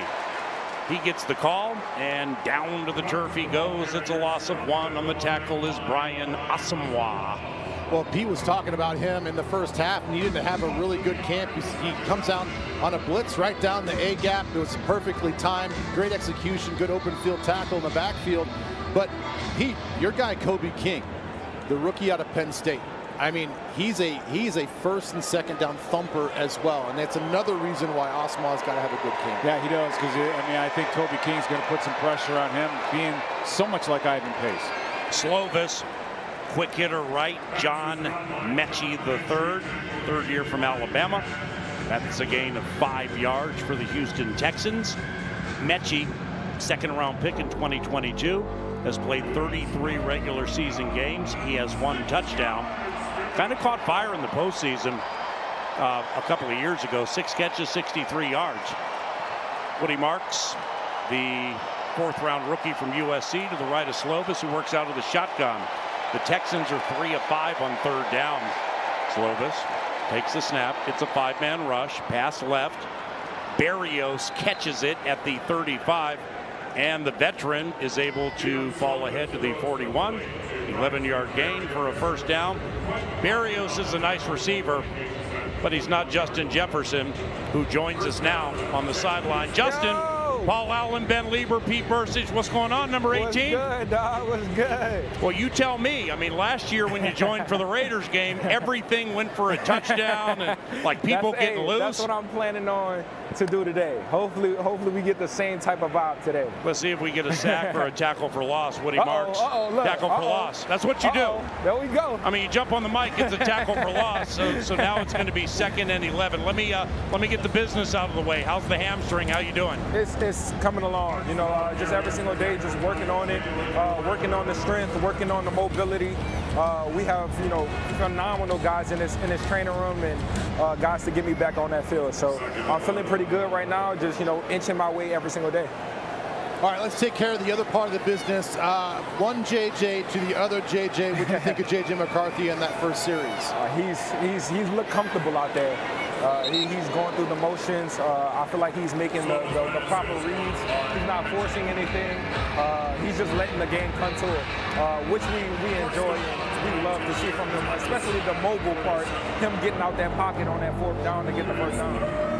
Now, Justin, you've been able to see a lot of practices from the coach's perspective. Yeah. Are we looking at maybe a coaching career when you're finally all done playing? Yeah, I mean, it doesn't pay as well, trust me. It's not paying the same as what I'm doing right here on this football field, but anything to be on that football field, to be around different guys, to coach them up and to, you know, get them to their fullest potential, I'm all for it. Slovis throws left, caught 1st down. Berrios on Blackman. Yeah, I mean, you be all for it. Put the money to the side, Justin. I mean, I think what really would hit you, I think it kind of hit Terrence Newman X amount of years ago when he thought about coaching for a second. So let me get this straight. I got to get here at 5:15 in the morning, and I don't get to leave until 11:30 at night, 6 days a week. Hey, sign me up. I mean, the hours these coaches put in, it's unbelievable, isn't it? No, it's honestly crazy. I mean, sometimes I feel bad for them. You know, they're in there late at night, not being able to go, you know, to their homes and to be with their families, and it's tough. But you know, the objective is to get this Super Bowl, and it'll all pay off one day. It'll all pay off. Whoa! I thought that was going to be an interception myself. How can that be a penalty? I don't know. A flag came in. That's a bad call. Tommy Thomas thought he had a pick, and he was about ready to go 75. But Justin could tell you, Javier Thomas has every right to the football. Defense, number 37. No, that's a terrible call. Terrible call. He has every right to the football as the wide receiver. So, anyway, go ahead, Ben. Well, I was going to say, we'll take a look at this replay here. I think you're 100% correct there, Pete. Not only we get more pressure by Gabe Murphy getting another quarterback hit, but he's got every right to that foot. He actually undercut it and almost had the interception. But JJ, I was going to say this about the coaching thing. The other thing that you don't want to know is how the coaches talk about the players when the players leave the building. you just let's just leave it at that. Like, you don't really want to know and peek behind the curtain. Hopefully they don't say too many bad things about me, man. Hopefully I get a good page. You know, I got a good resume, so hopefully, you know, they don't strike me up too much.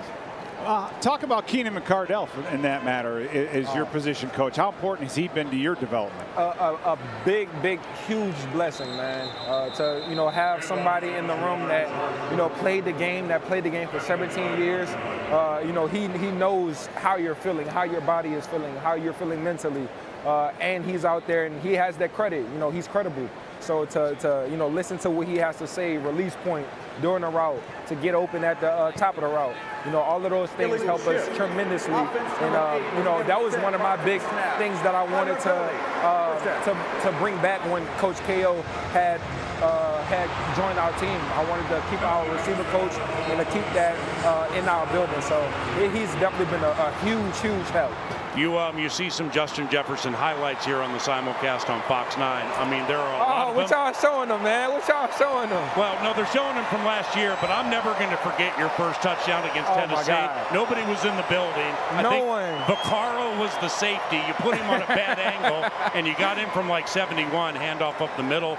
The back goes grinding for about a yard. But let me bring this up, because you watch all the training camp practices. You're working with the quarterbacks and the receivers. You're on the side because of the hammy.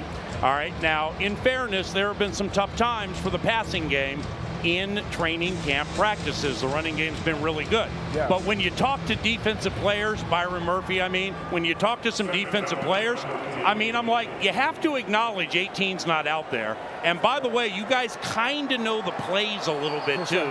You know what I mean? Yeah, it's definitely different, especially, when I'm out there versus when I'm not out there. But, we have guys in that room to have that same vibe and, to get open, to create that separation.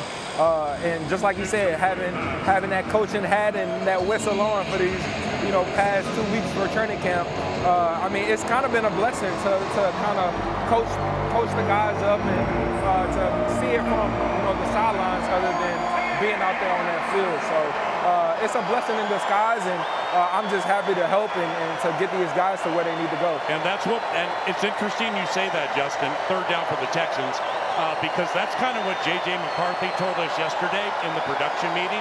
I'll get to that momentarily. Play clock down to 4. Slovis is tripping out. He runs back into the shotgun. 3 receivers right. No. Good defense. Come on. J.J.'s on the mic. Justin's on the mic. No. Second. No. Slovis throws it out of bounds.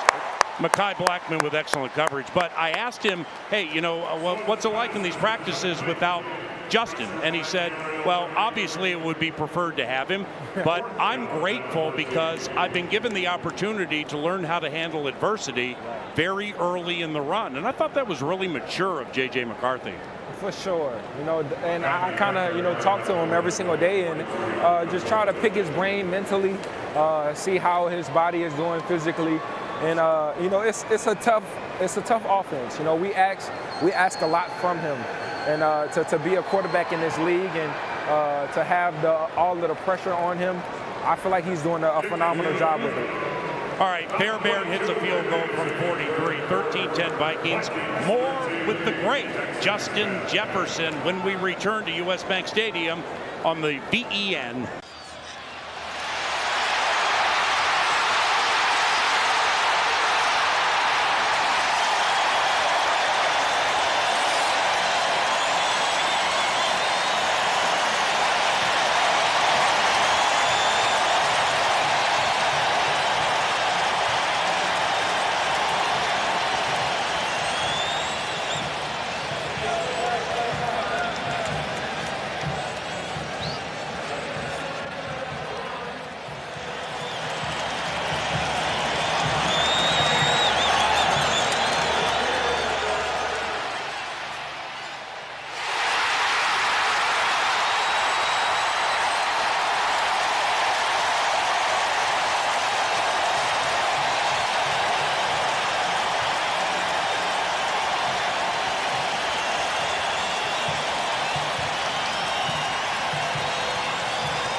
Hey, welcome back.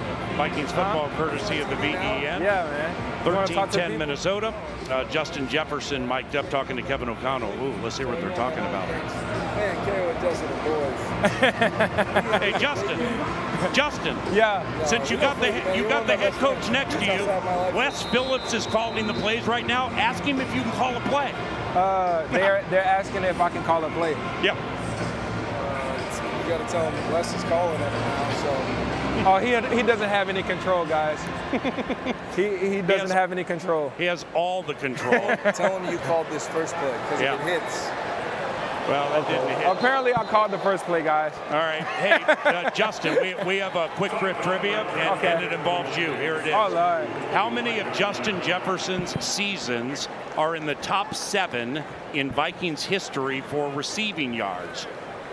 What do you think? Jeez. Well, got overruled. That's crazy. That's great. That's crazy, dog. That's crazy. Hey, eventually, can I call one play? Oh, now we put O'Connell on a problem. That's crazy. Great. Okay. It's got to be every all right, one, say man. the trivia again. I'm sorry. Your seasons, 2020 through last year. How many have been in the top 7? Ooh, Xavier Scott. Nice. Hey, look at him go. Left side, 25-30. Shook a tackle. Dude, Xavier Scott, big and strong. Well done. How many of your seasons in your career have been top 7 for Vikings receiving yards? Okay, there is, I want to say. Hit it. Can I'm going to say 4. Oh, you nailed it. Got it. Yes, 2022, 1771, 2024, 1533, 2021, 1509, 1400 before that. Well done. Yeah. By the way, Brett Rippon's in at quarterback. Rippon back. Come on, Rip. Protected nice. Come on, Rip. He's going to run. He's going to run for a few yards. Brett Rippon's uncle, by the way, is Mark Rippon, who was the Super Bowl 26 MVP as quarterback for the then Washington Redskins. And so they go McCarthy, Sam Howell into Rippon. And, the offensive line in there now, you got some 2s and 3s, Justin. But when it's Darisaw over to O'Neal with Jackson, Kelly, and Fries, what do you think of that? Oh, man, it's unreal, man. Just to see the big guys up front, to see them move people and to give JJ a clear pocket, that's definitely something that, we wanted to make an emphasis this offseason and to give, JJ a little bit more time back there. So seeing them at practice, seeing the amount of work that they've been putting in that practice, and also, they're going up against a top defensive line, in this league. So to face that every single day and to get better, it's going to be tremendous for us. Hey, JJ, I want to preface this that I'm not saying that I want to see fights or violence, but JJ McCarthy was talking about how his hockey instinct sort of took over the other day in practice when there was a little scuffle with Aaron Jones and all this stuff. And he's like, I just have the hockey player mentality. Go get it! Go get it! Ah! Come on, JJ. Rippon, deep right, Jay-Sean. Yeah, that was Jay-Sean, and they couldn't bring it in. I'm Incomplete. on TV right now. Okay. You want to talk to the people? No. Who you Say got? something to your people? I said what's up. I was gonna say what's up. Oh, it's Jonathan Greenard. Down earpiece. I said They made this for me. See, they think y'all giving me special treatment now, guys. No, anybody. No. Yeah, we put bling in the earpiece for you. That's why. I mean, does everybody know it was yours? bust down wire. Brilliant. That's a different strategy. That's what a different strategy. Bust down wire on? Nah, man, I ain't got no bust down wire on, man. I'm talking to the people on TV. Hey, I'm talking to the people on TV, man. We have a punter, Ryan Wright. I see that. I ain't never Barrios. I ain't never seen them. More with Justin Jefferson and every teammate on the sideline when we return to U.S. Bank Stadium. Vikings by 3, third quarter. It's Vikings football. Chill, man. Chill.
Welcome back to the Vikings Entertainment Network.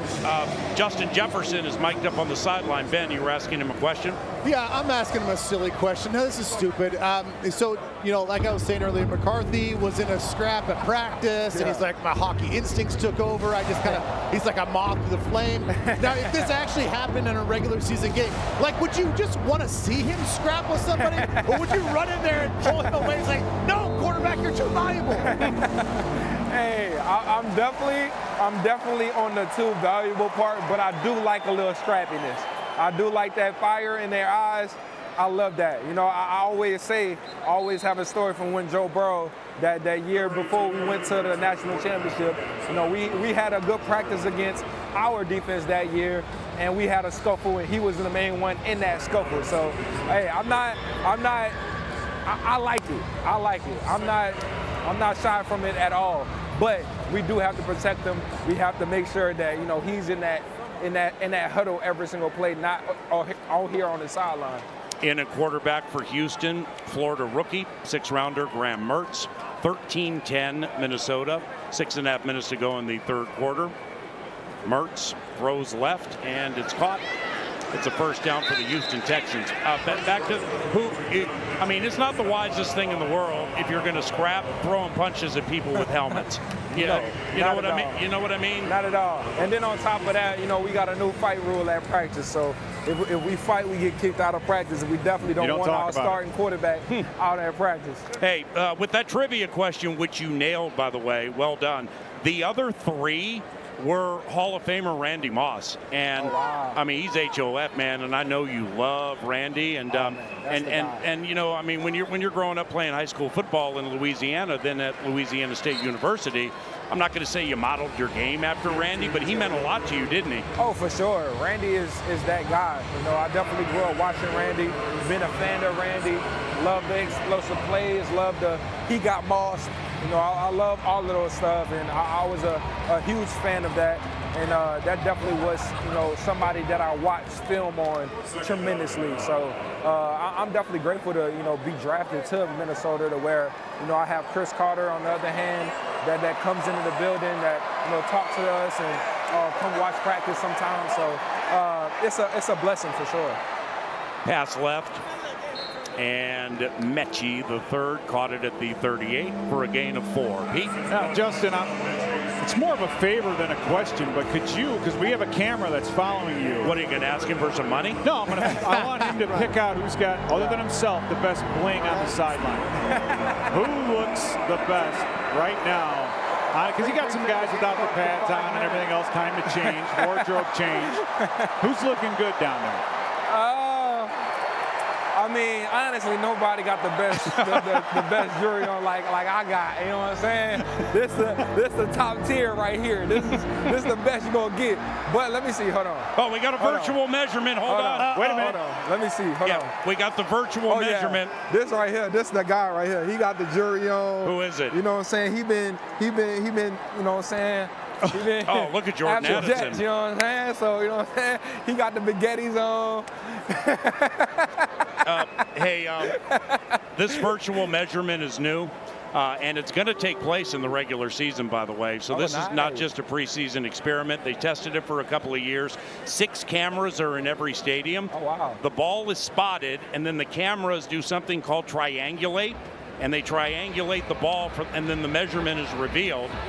So the chain. So there's no more chains. Well, no, the chains are on the sideline, but they're not going to come out. And it takes about 20 to 30 seconds for them to figure this thing out.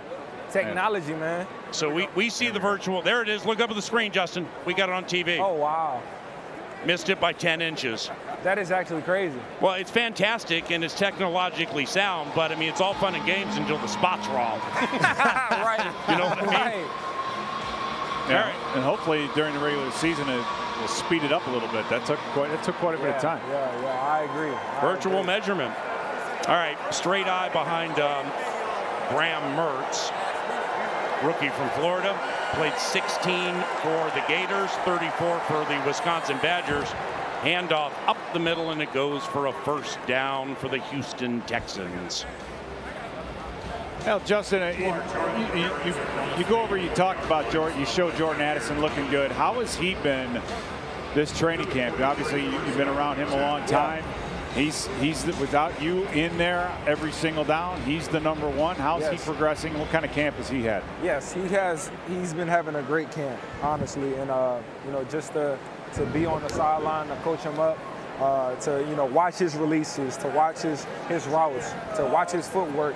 You know, it's all something that's I'm blessed to kind of teach him through, and he's been a sponge. You know, he's been trying to grasp all of the information that I'm giving him. He's trying to learn. He's trying to get better.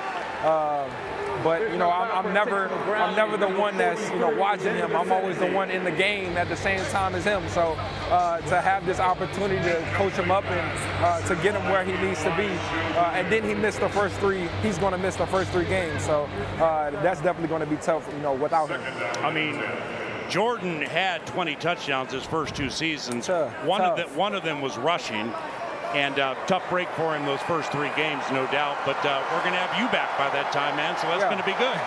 It's going to be good for sure. And it's also a learning lesson for him. Him being young, him not, really understanding how to, move around a little bit sometimes. So just trying to give him all the information that he can so he can move better and this won't happen again. Jawar Jordan with the carry for the Texans. Justin, to the other side of the ball, from what you've seen or what you know, Isaiah Rodgers, who won a Super Bowl with the Eagles last year, the cornerback. What are you thinking about him? I know he's fast. Oh, he's fast. That's definitely one of his traits that he has.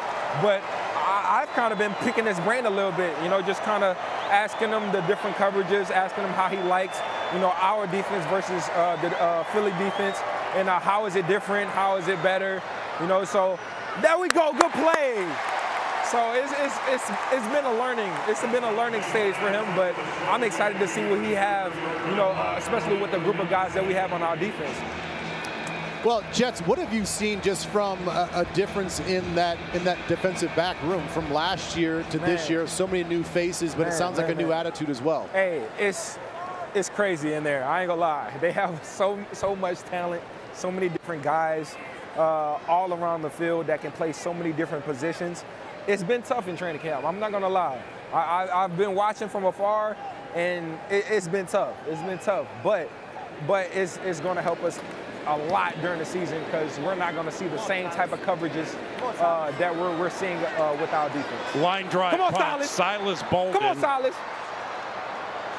Silas wrangled by the Texans at the 17. More with the best. Justin Jefferson from the sideline when we return to US Bank Stadium on the Vikings Entertainment Network.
Welcome back to US Bank Stadium and the Vikings Entertainment Network.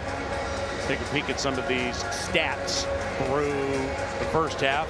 What we looking like, man? What we and looking about like? the first 12 minutes of the third quarter. Well, we got 141 passing yards, Wow, okay. 72 on the ground, Wow. 4 of 8 on third down, and we've held the ball about 3 more minutes than them. I mean, that sounds good enough to eat.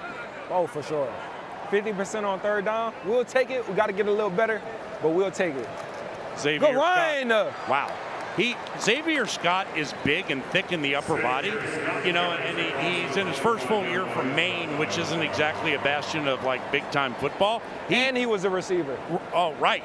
I mean, he has good wiggle to him, doesn't he? Oh, for sure. You can definitely tell he was a receiver before, but him putting on this muscle, him putting on a little bit of weight, and he has that speed. So I think it was a great switch for him, and this is a big opportunity for him right here. All right, Xavier Scott, 6 runs, 41 yards. Brett Rippon is that quarterback.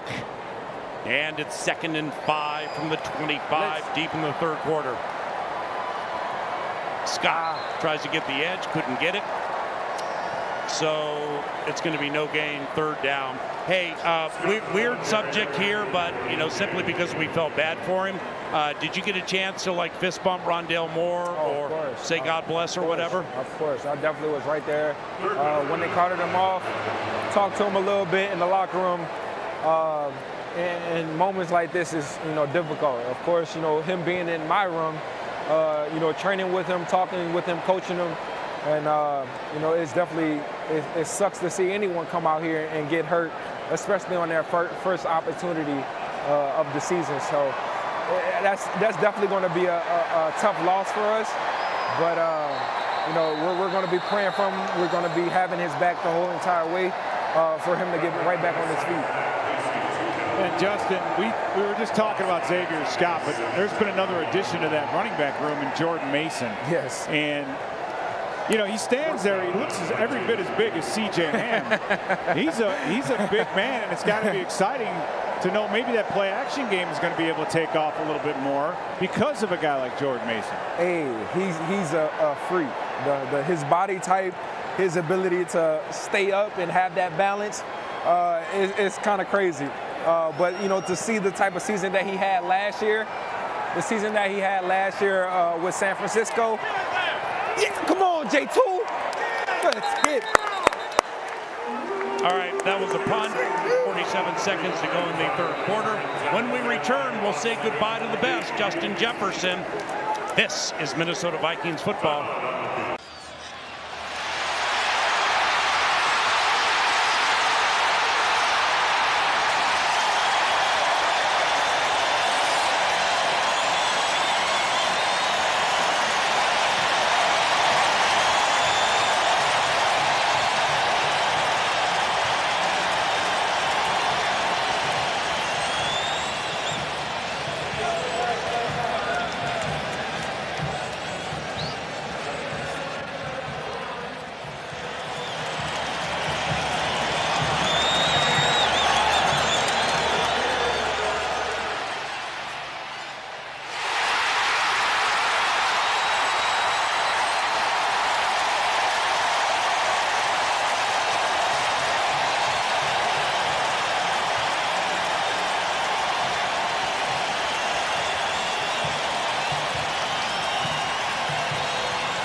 Welcome back, U.S. Bank Stadium.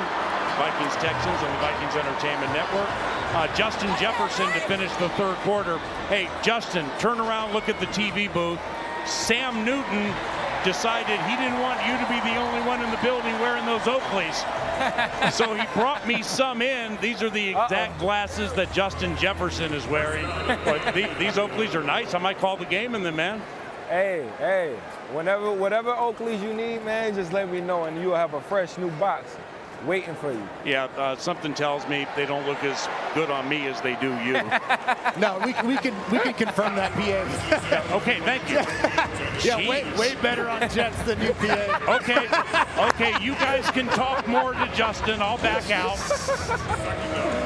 Hey, JJ, I do want to ask you. My kids were at practice the other day, and they want to know, are those like custom capris, or did you cut those off yourself? Hey, I cut them myself, man. I cut them myself. You know, I got to have my own style.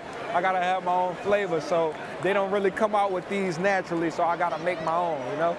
You're creating a trend. The kids want a pair of capris now, huh? Well, yeah, I mean, you know, I know you didn't invent the gritty, but when you brought it into the NFL in 2020, talk about starting a trend. Oh, I mean, that's a trend for sure. You even got Mike Gesicki down in Miami a few years ago doing it, you know? Got Randy to do it, you know what I'm saying? So, hey, man, the game has brought so much to me, and to have, you know, that dance to come, my first touchdown here in this stadium, to have the whole world doing that dance, to know about that dance, it's honestly unreal.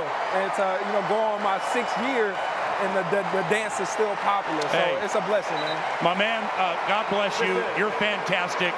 Can't wait for you to come back. Thanks a lot for helping us, man. Appreciate you, Paul. Love you, bud. Love. See you, Justin. Thank you. Man, that's a genuine article right there. Justin Jefferson into the fourth quarter, 13-10 Minnesota on the Vikings Entertainment Network.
Welcome back to the Vikings Entertainment Network. Justin Jefferson amplifying and stealing the show in the third quarter. He gets back the microphone and stuff like that, which is unfortunate because it would have been kind of cool if he had forgotten it and like we could hear him like he just in our headsets or when he gets in his car, whatever he does tonight. And I think that'd be a lot of fun. 13-10 Minnesota into the fourth quarter. Mertz, rookie, fade, left, incomplete. Nice play. At the 42-yard line. That indeed was an excellent play by Reddy Stewart. First full year from Troy. Reddy Stewart, fourth down. And for a cornerback, yeah, you got to have the speed and the hips and all that, but you also have to have the ball skills. And DBs are normally, what, wide receivers in high school that can't catch. And then you get moved to the defensive back, but great job just looking back, breaking that thing up. So that's the kind of play, like Reddy Stewart for right there. That's a good play for him to cement some position on this team going forward. Tommy Townsend, the Orlando native, with the flowing locks down to his shoulders, punts it. And it takes an elite Vikings bounce from the 10 to like the 22. And we pause. Minnesota leads 13-10. We'll return shortly to U.S. Bank Stadium. First preseason game. This is Minnesota Vikings football.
Welcome back to Vikings football on the Vikings Entertainment Network. A big timer on defense coming up soon with Tatum Everett, so don't leave.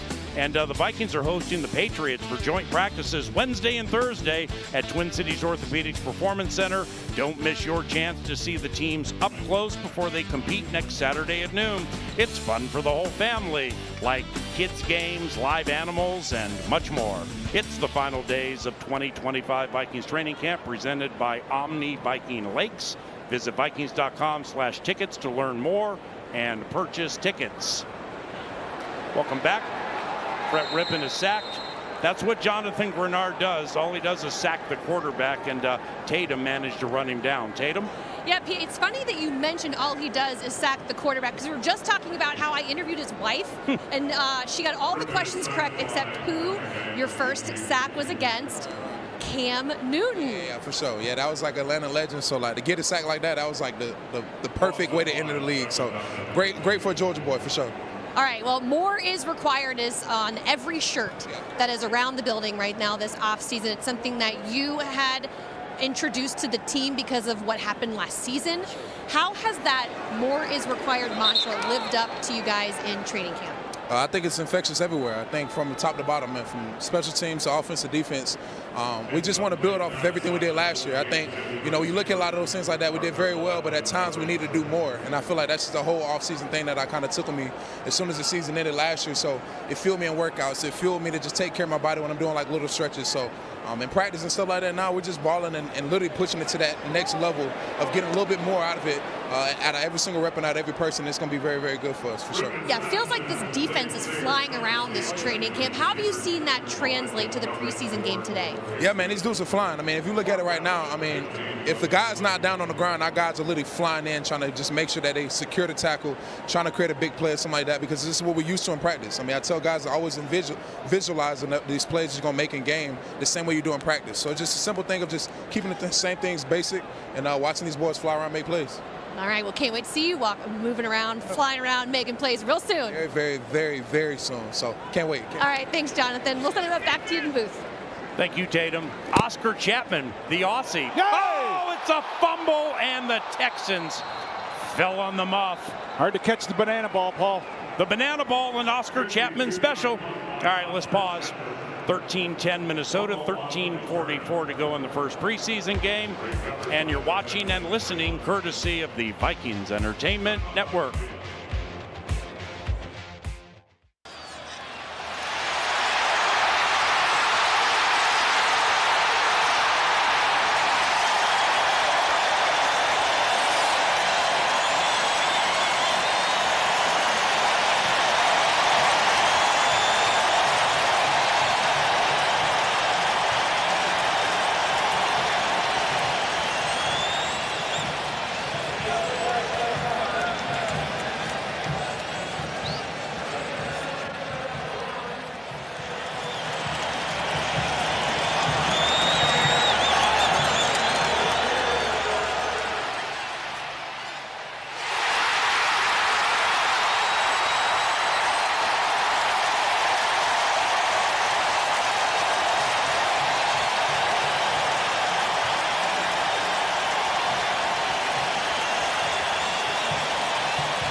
Welcome back. Thanks to the Vikings Entertainment Network. Animated, happy crowd at US Bank Stadium. Come on, guys, you got to put your shirts on. What do you think this is, the playground? It actually kind of is, especially when Justin Jefferson joined us for the third quarter because he has fun and games like nobody else. Excellent work by Tatum Everett on the sideline with Jonathan Greenard. And Jonathan Greenard, you know, he and Van Ginkel, as good an edge rushing duo as you're going to see in the NFL. But, you know, I didn't really know until he got here. Like, I knew who he was from Houston, Blake Cashman, stuff like that. I had no idea how good. Ooh, look at Graham go on the boot left. Oh, interception! Yes, I knew he was in trouble. I knew he got himself in some trouble rolling out the wrong way. Ambry Thomas, fifth year from Michigan, with the interception. Ambry Thomas. Well, so the Vikings have turned over the Texans. Back to Greenard. Guys, I had no idea how good his run defense was. Yeah, I think that's probably the most underappreciated part of his game. He's probably the most consistent pass rusher that we have, Ben. And yeah, meaning that he could probably go into any scheme, four-man front, 5-2 doesn't matter. He's going to get to the quarterback. But I'll tell you what, that guy has a feel for holding the edge and playing the run that very few guys have. Well, and I think part of it too was, it seemed like a little bit of a one-for-one swap. We got rid of Daniil Hunter He goes to Houston. We get Greenard. And so it's like we knew that Daniil was elite against stopping the run. We're like, oh, how much better did we get? You know, I think there was some realistic question marks about how he was going to produce versus what we saw in Daniil, and he has by far exceeded everything that we thought, everything that we knew. He's been fantastic. He's a tremendous leader. He's athletic. He can get after the quarterback. He can stop the run. Like, he really can do it all, and I'm so glad he's on this football team. Well, boys, look who's in the game on Fox 9. Hear who's in the game on the KFAN Minnesota Vikings Audio Network. That's Max Brosmer, undrafted rookie from the University of Minnesota. Spent 5 years at New Hampshire, one for the Gophers. He had 268 completions last year. That is a single season record for Ski-U-Mah football. Ooh, look at that fastball left, flag on the play. Max Brosmer. Yeah, Paul, you mentioned the fastball, and when we sat down, we had the ability to sit down with Kwesi Adolfo-Mensah. He had a lot of really nice things to say about Max Brosmer, mainly offense number 72, 10-yard penalty, still second down. Mainly what you just alluded to, the quick release and the accuracy, and I think having those two talents, Ben, are going to keep you in the mix. Maybe not start right away, but in the mix as an NFL quarterback for a long time. Yeah, and they said, you know, maybe he doesn't have the strongest arm compared to J.J. McCarthy, but his release sort of makes up for it. So by the time it actually leaves his hand, it's almost the same timing for these wide receivers, even though it's not quite a strong velocity.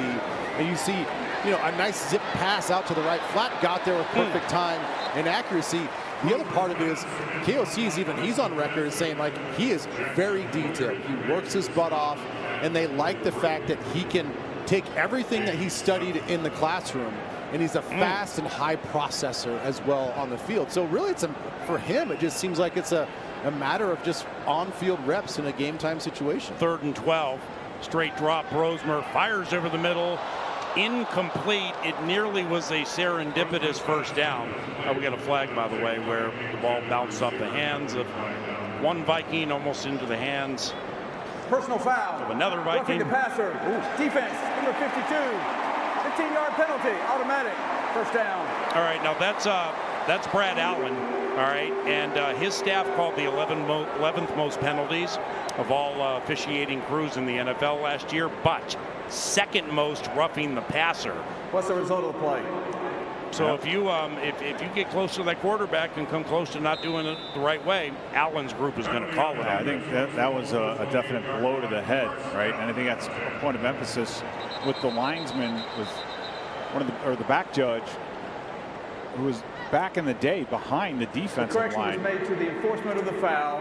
It is first down. They've moved him from behind, and that's maybe the one call. We saw it against the Rams. It happened to us where, you know, a couple times last year, just quarterbacks getting hit in the head and them not calling it. 13-10 Minnesota. Max Brosmer, the 4th quarterback used. Pass is right, and it is incomplete. Dante Felton, undrafted from Tulane, the intended receiver. Let's take a look at Max Brosmer's vision with these eagle eyes. Yeah, pretty simple read here. He knows exactly where he wants to go on the outside first, and then you saw his eyes go down the field, sort of to the middle and the hashes. That was the second read. That third crossing, that was the third read. So you saw how quickly and efficiently, you know, there was no panic. There was like 1, okay, no, 2. All right, I know I got this crosser coming in the same line of vision. Now he's just got to deliver it. He has a swivel. That's fantastic. Brosmer back to pass. Now he's going to run. 30, 25, dives ahead to the 23-yard line. That'll be a run of about 4, making it around 3rd and 6. By the way, J.J. McCarthy started the game. He played 12 plays. So he played 1 series, led to a field goal. He went 4 of 7, 30 yards, 0 picks, 0 interceptions. He ran for a first down on 4th down, and that went for 8 yards. Justin Jefferson and J.J. McCarthy. I mean, let's get used to that combination beginning September 8th at Soldier Field, right? Yeah, you just hope these two can have enough time together, which I'm sure they will. We're about still a month away that they can get on the same page. Brosmer fastball. Look at caught. 10-yard line. First down. Miles Price, undrafted rookie from Indiana. That's a gain of 14. First down for the Vikings. Yeah, it's a big down, and Brosmer staying cool in the pocket, stepping up and He missed the crossing route a little bit earlier, Ben, but that one was right on time. I mean, and that's a true measure of an NFL quarterback. Yeah, it's between the hash marks. That's fine and all, but you still got to be able to be cold-blooded, and that was cold. Oh yeah, he let him perfectly. You put it in a spot where only the receiver can go and get it. Like, that was a beautiful ball. I'll tell you why I was laughing in a second. Silas Bolden in motion to the left. Brosmer booting out to the right. Hit as he throws over the head. Backup running back Trey Stewart incomplete. Fox 9 cut away to sideline reaction after that cold-blooded connection. Justin Jefferson, J.J. McCarthy, they're there clapping. Behind them, Brett Rippon and Sam Howell were kind of like, yeah, that's great. Good job, man. Right on. Hey, way to go, Max. That's that is the tough thing, man. We've all been there. You know, you've been the one, pushing somebody, or you can feel somebody chasing you a little bit like that. It is the spirit of competition, even though you're all supposed to be teammates and friends and help each other out, but we're all trying to take other people's jobs. Trey Stewart bulldogging up the middle. He's a rookie from Jacksonville State. He played at something called Limestone before Jacksonville State. How about this? Trey Stewart had 54 touchdowns with Limestone and Jacksonville State. Uh-oh, we got somebody down. That might be the center. Zeke Correll. Yeah, Zeke Correll, undrafted rookie from North Carolina State. Yeah, you mentioned Trey Stewart. He was one of 8 running backs in the FBS with 20+ touchdowns. Yeah, he had 25 last year. Third in FBS, and so crazy. Yeah, he's a high volume guy, right? That matters too. So he's not. This is just right up his alley, and you get these late in these preseason games, Ben. You're playing against the same guys on the other side, undrafted free agents, and you need to stand out now if you want to take that step to the next level. All right, we pause. 10:04 to go in the game. Vikes lead 13-10 on the VEN.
Alrighty, it's Vikings football, courtesy of the Vikings Entertainment Network. We want to welcome all of our friends from KTUU in Alaska, Anchorage, taking in Minnesota Vikings preseason football for the first time.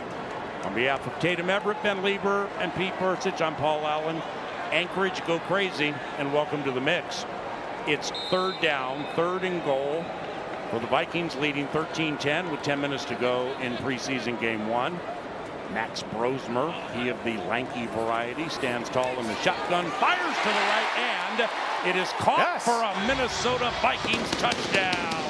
Dante Felton Hawkinson with the touchdown, and Minnesota leads 19-10.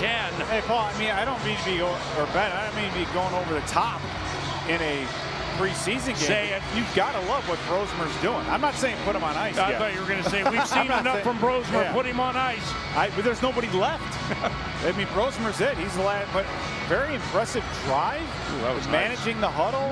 You know, it's this NFL game is can be such a short, underneath, control passing type of a game that it might be just built right for Brosmer. I think he's looked very, very, very good today. Yeah, he's looked smooth, right? Field yeah. The touchdown is under further review. Oh no, it's not. Just give it to us. No, it's a touchdown. It's Come a on. touchdown.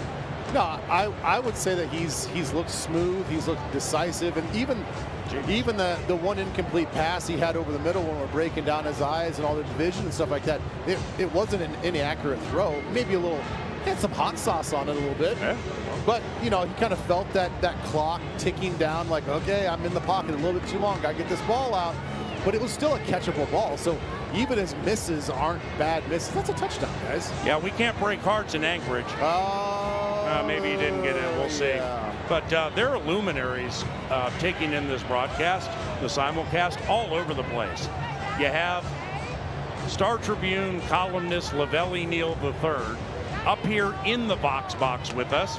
All right, and the preseason games are provided by the Minnesota Star Tribune, so that's cool. The columnist, second to none.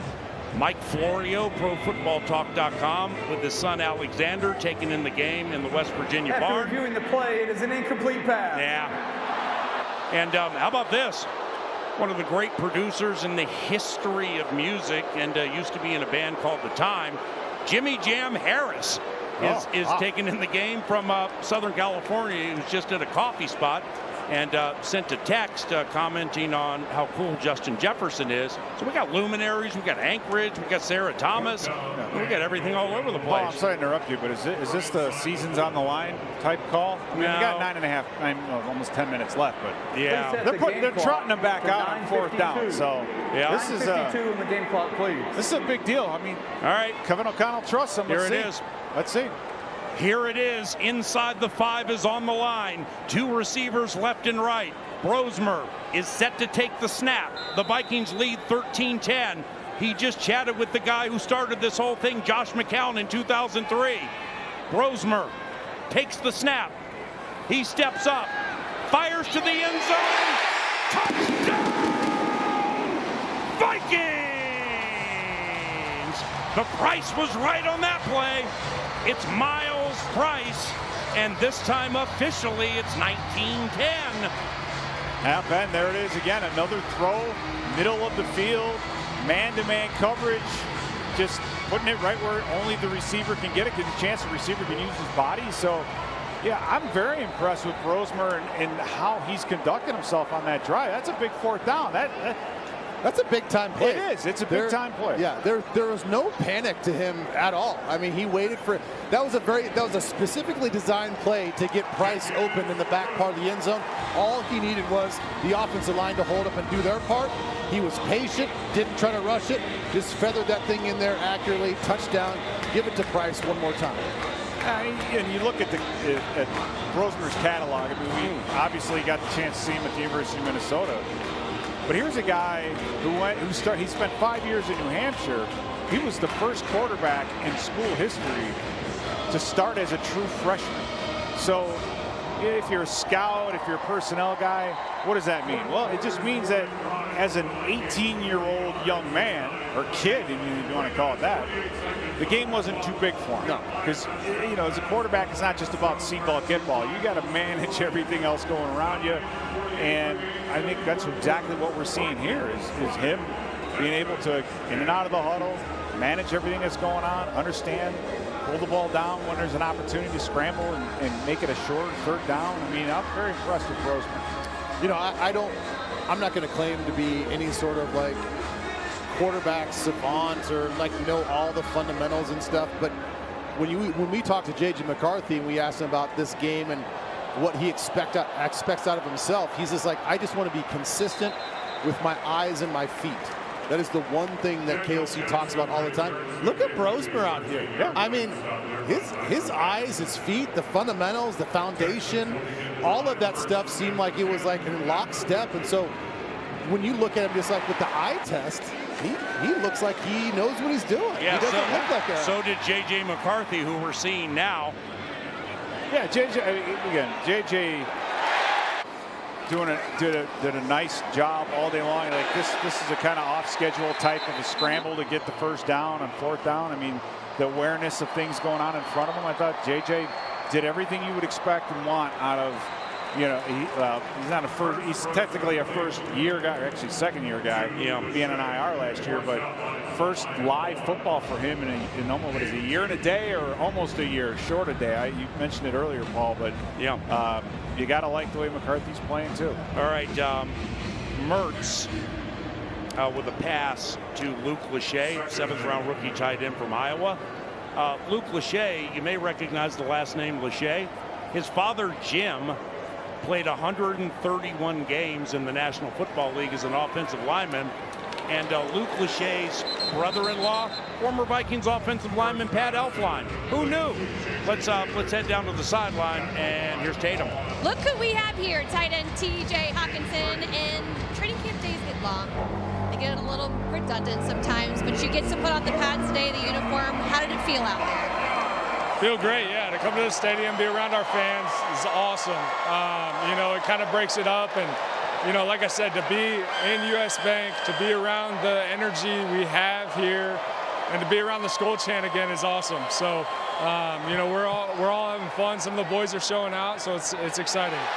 Who are some of the boys that have shown out today that have impressed you the most?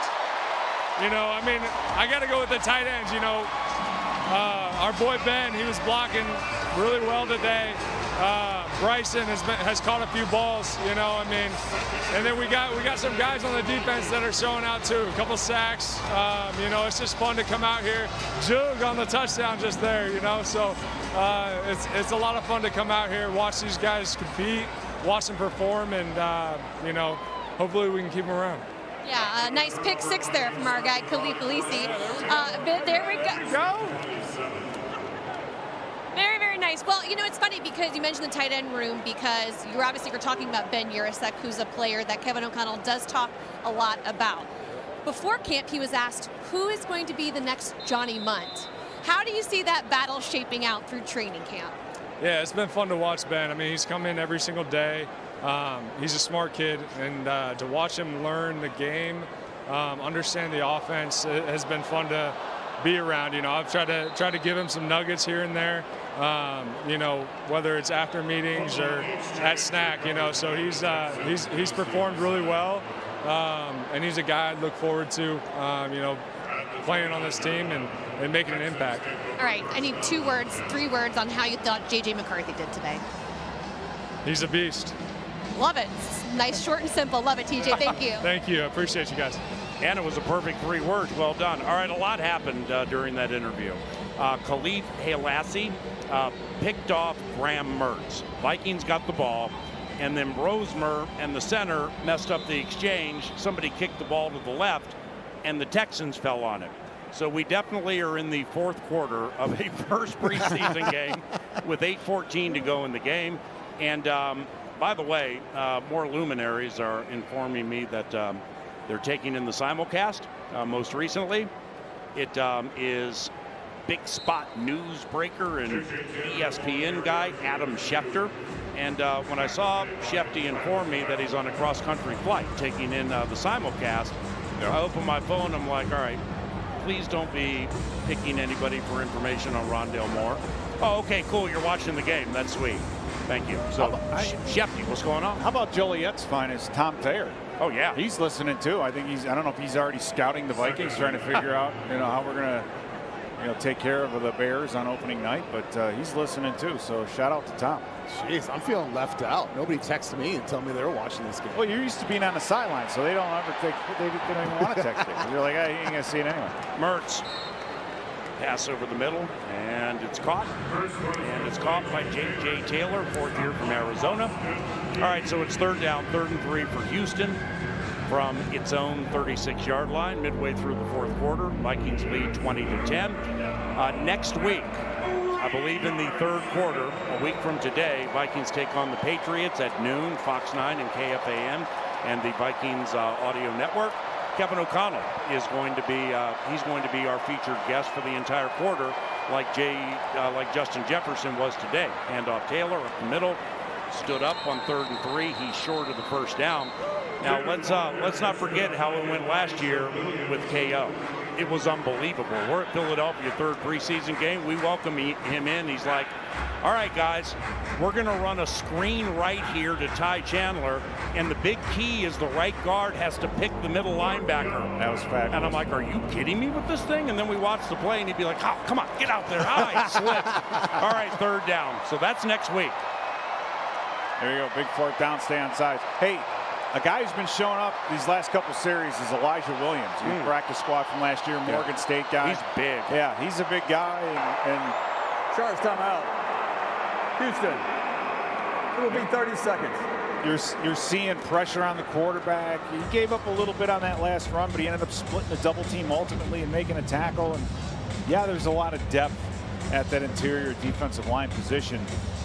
If anything, today, I think that group, of Tyron Ingram Dawkins and Jalen Redmond and Levi Drake Rodriguez, it took him a little bit. I think it took him a series or two to kind of get to the speed, you know what I'm saying, of what Houston was trying to do. So that all being said, we expect it to be a strong point, and now we're seeing a guy like Elijah Williams showing up. So good group in the middle, and you can't be too big, Ben. You got to, you know what I'm saying, you got to be big to be in the middle. Well, I mean, these guys are so fortunate to be, watching Hargrave and Phillips and Allen and all of these guys up front, veteran guys that have done it, Pro Bowls, all pros, all that stuff, and they get the tutelage of all those guys every single day. All right, 4th and short. Mertz goes out of the shotgun. He's going to pass. Mertz dump left, caught Brooks. Ooh, he shook on Kobe King. First down for the Houston Texans, trailing 20-10. For more on Levi Drake Rodriguez, here's Tatum. Yeah, you guys are talking about my guy. He's taken a big step this camp, and it's been very evident, even in the last few weeks. He's been playing with his hair on fire, and that's a lot of hair, if you ask me. He had one of the most dominant practices from a player this camp last week. As a result, Coach O'Connell let him break down the team huddle after practice. I talked to Assistant General Manager Ryan Grigson, who told me he came here ready for camp, that he practically lives in the building and always has a smile on his face. I'm sure you guys have noticed. Levi Drake doesn't walk around without a smile. Ain't no doubt. And not only is he gregarious and forever happy, he had a good twitch off the line of scrimmage last year. It's twice as good this year, and he's stronger now, Ben. Well, going back to our meetings yesterday with KOC, I mean, he actually addressed this, and he said the light bulb seemed to have went off for Levi Drake Rodriguez just the other day. He said that he's been making plays. He's always been an instinctful pass rusher, but he told us that the game is starting to slow down for him. No longer your eyes trying to process all the things that you can't control. You're just seeing exactly almost another interception here for the Vikings defense. But, Pete, you've been through that before, where when you're young, things seem to be going at 150 miles an hour. Yeah. And then for whatever reason. Offense, number 73, 10-yard penalty, second down. Whether it's just film study, repetition, what have you, all of a sudden that 150 starts to go down to like cruising speed. Now you're like 65 miles an hour. Like, hey, this is nice, man. Like, things are moving fast, but I can control the environment I'm in. Absolutely. And the other thing I think that Kwesi Adofo-Mensah brought up is that he understands who he is as a pass rusher, right? And that's important, because I saw a lot of guys come in here thinking that they're John Randall, right, or Chris Dolman. It's like, no, you are you, and you have to figure out what works for you, and that's apparently when they say the light bulb's gone off, that is exactly what we're talking about. Mertz in trouble, throws right to Lachey, caught at the 41, stopped at the 41, far shy of the first down. And now it'll be third and right around 10. We said it earlier, but Brian Flores, defensive coordinator for the Vikings, he called, I believe, the first series of this game. Durante Jones, the defensive backs coach, he's been calling a majority of the game. You can see Durante at the 50 with all the hand motions and gyrations and everything. That's really cool that Kevin O'Connell gives these assistants. I mean, not just like, okay, you get this series at the end of the game. No, he gives like Wes Phillips, Mike Saravo, Durante Jones. He gives them autonomy to call games in the preseason. Interception by the Minnesota Vikings. The ball was tipped and it's picked off. And that's Khalif Halassi, who has 2 interceptions. Hey, Paul, you take a look at this team last year in the turnover ratio. 24 interceptions last year, Ben.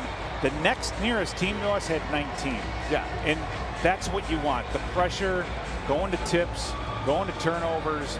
It's kind of a calling card for this Brian Flores defense to be aggressive, to get the hands up in the air, have guys that have unbelievably good awareness. You're not gonna get to the quarterback and take the lineman down the middle and get your hands up in the throwing lane. That's what the Vikings defense. 3 interceptions today already, so that trend is continuing. I know the coaching staff loves that because that's what they emphasize in practice, to see these guys come out in the field and actually execute it. It's the best. Yeah, and it's team defense too. Obviously, you want. There's gonna be times where it's just individual performances, a great athletic leap or something like that, jumping a route. Those things are gonna happen. But for this defense, what we've seen last year and already so far this year in this one preseason game, you know, the other interception that Khalif had earlier, that was a great spot drop by the linebacker. The reason why that ball had to be floated was because there was a purple colored jersey right where the quarterback wanted to throw, so he had to put a little bit more air on it, and there's Halassi right there to pick it off. This other one right here, it's pressure off the edge, and then it's a tip ball at the line of scrimmage. All right, Brosmer 3 of 6 with a touchdown. 2nd and 6. Brosmer, fastball right, caught short of the first down. I want to spend a couple seconds talking about J.J. McCarthy and something we heard from him yesterday in our production meeting. And he was talking about the importance of his cadence. Okay, that's the red aim. Yeah, something like that. And the importance of changing it with veterans like Brian O'Neill and Jonathan Allen praising him at training camp, saying, my man, your cadence is perfect. Don't change it. Yeah, I mean, that's the little nuance things that about every player, especially a quarterback, though, is you have to like not only know just the meat and potatoes of like the offense and the defense, what the defense is trying to do to you and how you can manipulate all that, but then also you can manipulate the defense as well. That was a great ball. That was a great ball. Yeah, I mean, Brosmer is kind of low-key stealing the show right now. That was a great football. Yeah. But when you change flag on the play, when you work on little nuance things like your cadence and it's throwing off. Prior to the pass, holding, defense, number 41. Yeah.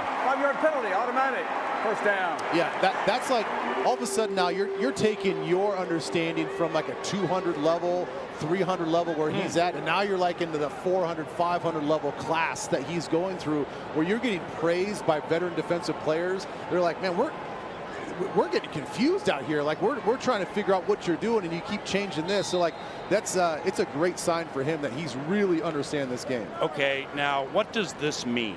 All right, first down for the Vikings, 1st and 10 from the Texans 26, approaching the 2-minute warning. Max Brosmer at quarterback.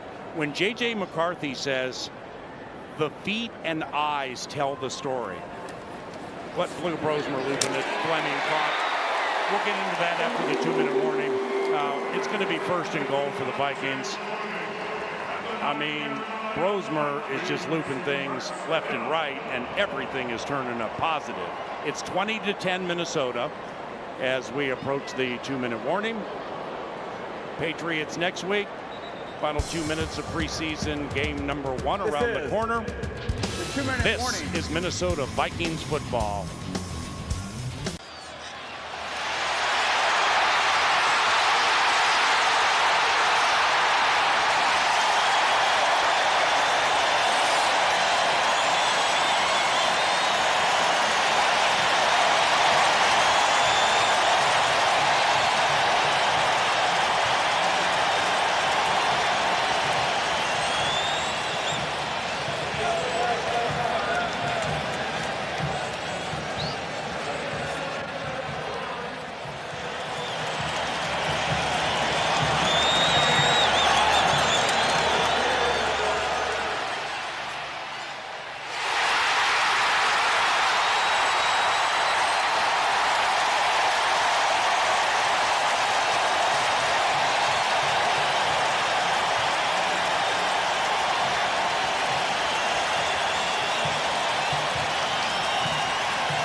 Ladies and gentlemen, our departure has been delayed.